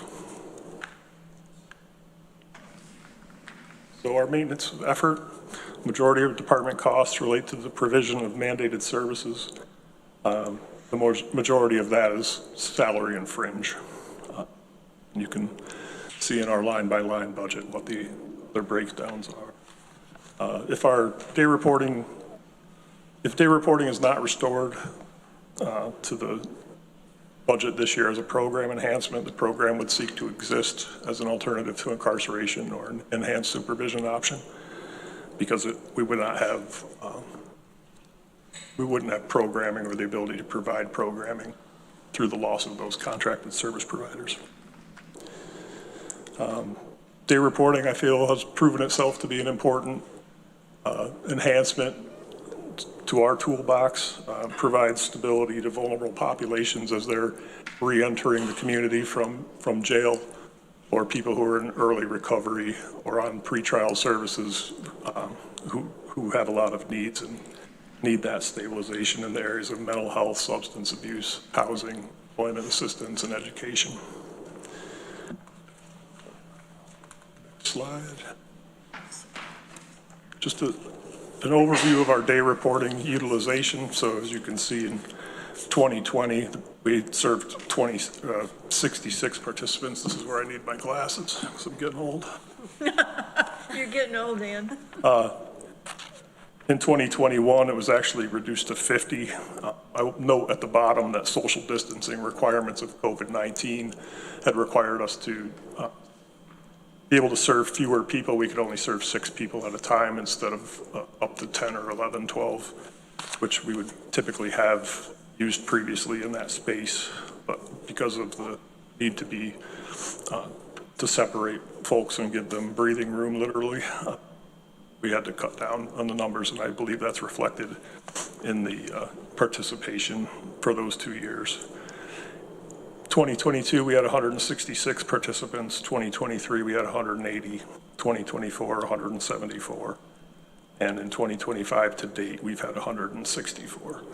That's human beings served. That's not program days. The average length of stay for our folks is, most people are either 5 days or 10 days. So if we average that out at 7, you're talking about 462 program days in 2020 versus 1,218 program days in 2024. So I believe that utilization has increased. Part of that was due to a pilot that we instituted as a result of conversations in the Public Safety Committee. We added a condition of probation for appropriate cases, that if people were not housed, not employed, didn't have stabilizing factors in place, that we'd start them out on probation with 10 days of day reporting in order to support them through obtaining those things. So we're on par now, because the 2025 number, we're averaging about 20 participants a month. So that goes through September. So if you add September, October, and November, 4 more months, we could expect to have as many as 80 additional people, which would give us up to 7. If we had 80 additional folks at the average of 7 days, we'd have 1,708 program days. So there's been a substantial increase in utilization. The court supported it quite frequently with pretrial clients. And I believe that there is some cost association where individuals might have been incarcerated had day reporting not been available pretrial. It's hard to ascertain that number because you would need a judge to, every time they put someone in day reporting, say, well, I was going to put this individual in jail, but instead I'm putting them in day reporting, but we don't collect that information.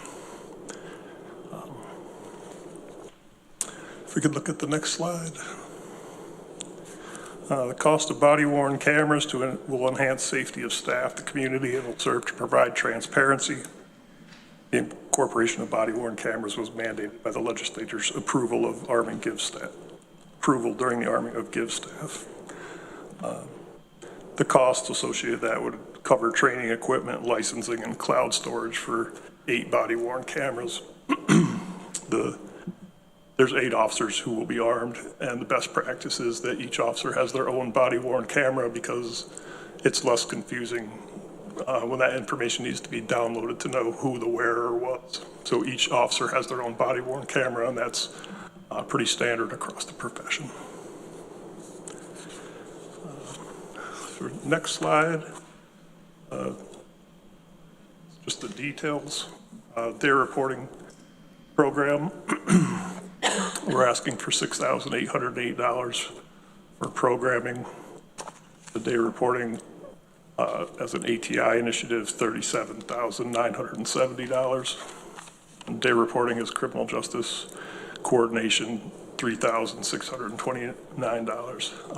And the body cam estimate for acquisition, training, cloud storage, is up to $25,000. I haven't been able, I've spoken with Axon representatives as well as Motorola, and until we know that we have the funds, we can't contract with them, so I can't tell you what the exact cost will be, but it won't be any more. That is our short and sweet presentation. Questions? Randy. Thank you very much. I'm looking at the budget online for 2026 proposed. I see there are some cuts in some things like program expense, travel and training. Is that something you guys are able to manage, or? I think that we're in good shape. My biggest request is that we're able to keep the staff that we have. We are very busy. We are heavily involved in training, trying to stay cutting edge of the profession and ensure that we're doing things as recommended best practices. But I believe that this budget will give us what we need for 2026. Okay. And I have a question, non-budgetary. Are you in the right physical location? Are you in the right spot for what you do? I'm very happy being co-located with Department of Social Services and Youth Services. I think it is a good central location. If there were consideration or need for us to relocate, I would be open to that, but I think a lot of our work overlaps with what social services provides, so it's nice for people, especially if they lack transportation or other things, to be able to go to one location and receive the services that they need. And my last question is related to revenues. So I'm looking at your revenues as well, and it looks like some of your revenues seem low, but is there a timing issue, or how do you track your budgetary revenues and expenses? Well, really the only revenue streams, and Laurel will correct me because I will be wrong, but we collect DWI supervision fees, which we're supposed to sunset in September of this year, but we're given a 1-year extension.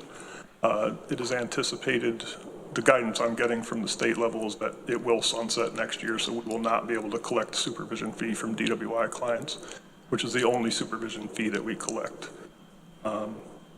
The other is the 5% surcharge when we collect restitution payments. So if somebody pays wants to make a $100 payment, they have to pay $105 for that $100 to be attributed to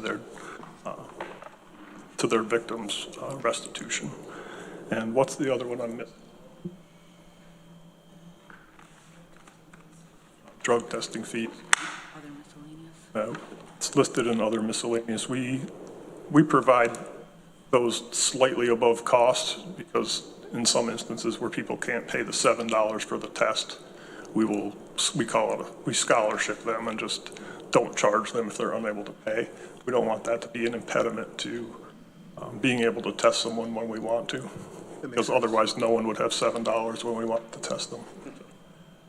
But if you go to an agency to be tested, they're going to charge you $27 or more.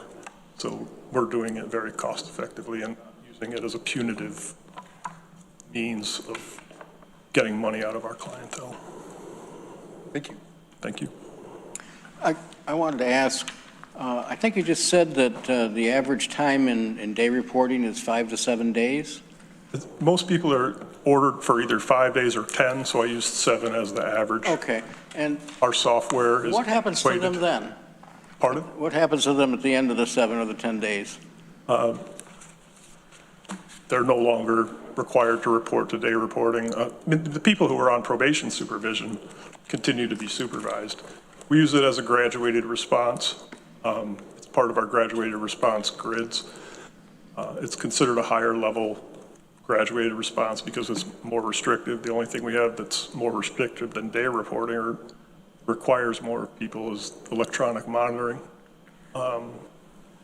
So for pretrial individuals who aren't sentenced to anything, they're just released to us on a pretrial basis. They complete their day reporting and then they continue to be seen by our probation assistant, but they're not required to be at the day reporting program any longer. Okay, that helps. Thank you. Thank you.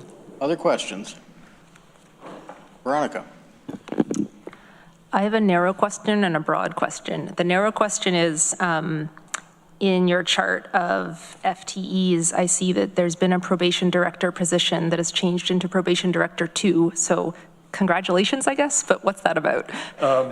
It's basically just a classification. So for probation in the state of New York, they have a H10 regulations, which defines what a probation officer is, what a probation or senior probation officer, or probation supervisor, deputy director. And just because of the size of the county, Tompkins County is, my position is considered a probation director 2. But there is only one of me, although sometimes my personality, you would question that. Okay, thank you. I did not know that state definitions played into this at all. Yes. The broader question, which you did address some, is we were just hearing from all these budget presentations from all these social service agencies who were just, in general, have been described as being pretty upstream of community problems. And you all are further downstream, but not all the way. And I'm curious, you've mentioned that some of the funds that go to your department probably save the county money overall in the long run, specifically by keeping people out of jail, which is expensive. I'm wondering if you also have any ideas, and it's fine if not, about what sort of things outside your department potentially could reduce the costs within your department, since a bunch of your very good work is just responding to work that is sent to you. Well, I think we're in a position where the county has to make some very difficult choices. I mean, you look at Maslow's hierarchy of needs. People can't do a whole lot if they're not fed, clothed, and sheltered. I think that when people are struggling in those areas, they tend to be forced to commit petty crimes, thefts of food, thefts of diapers, thefts of that nature, which I know our district attorney is not excited to prosecute crimes of poverty. So those factors all create trauma and challenges for the individuals that we work with. I would think that if there were massive cuts in those areas, we would see an increased need and potentially an increase in illegal behavior necessary for people to sustain themselves if they're in desperate positions.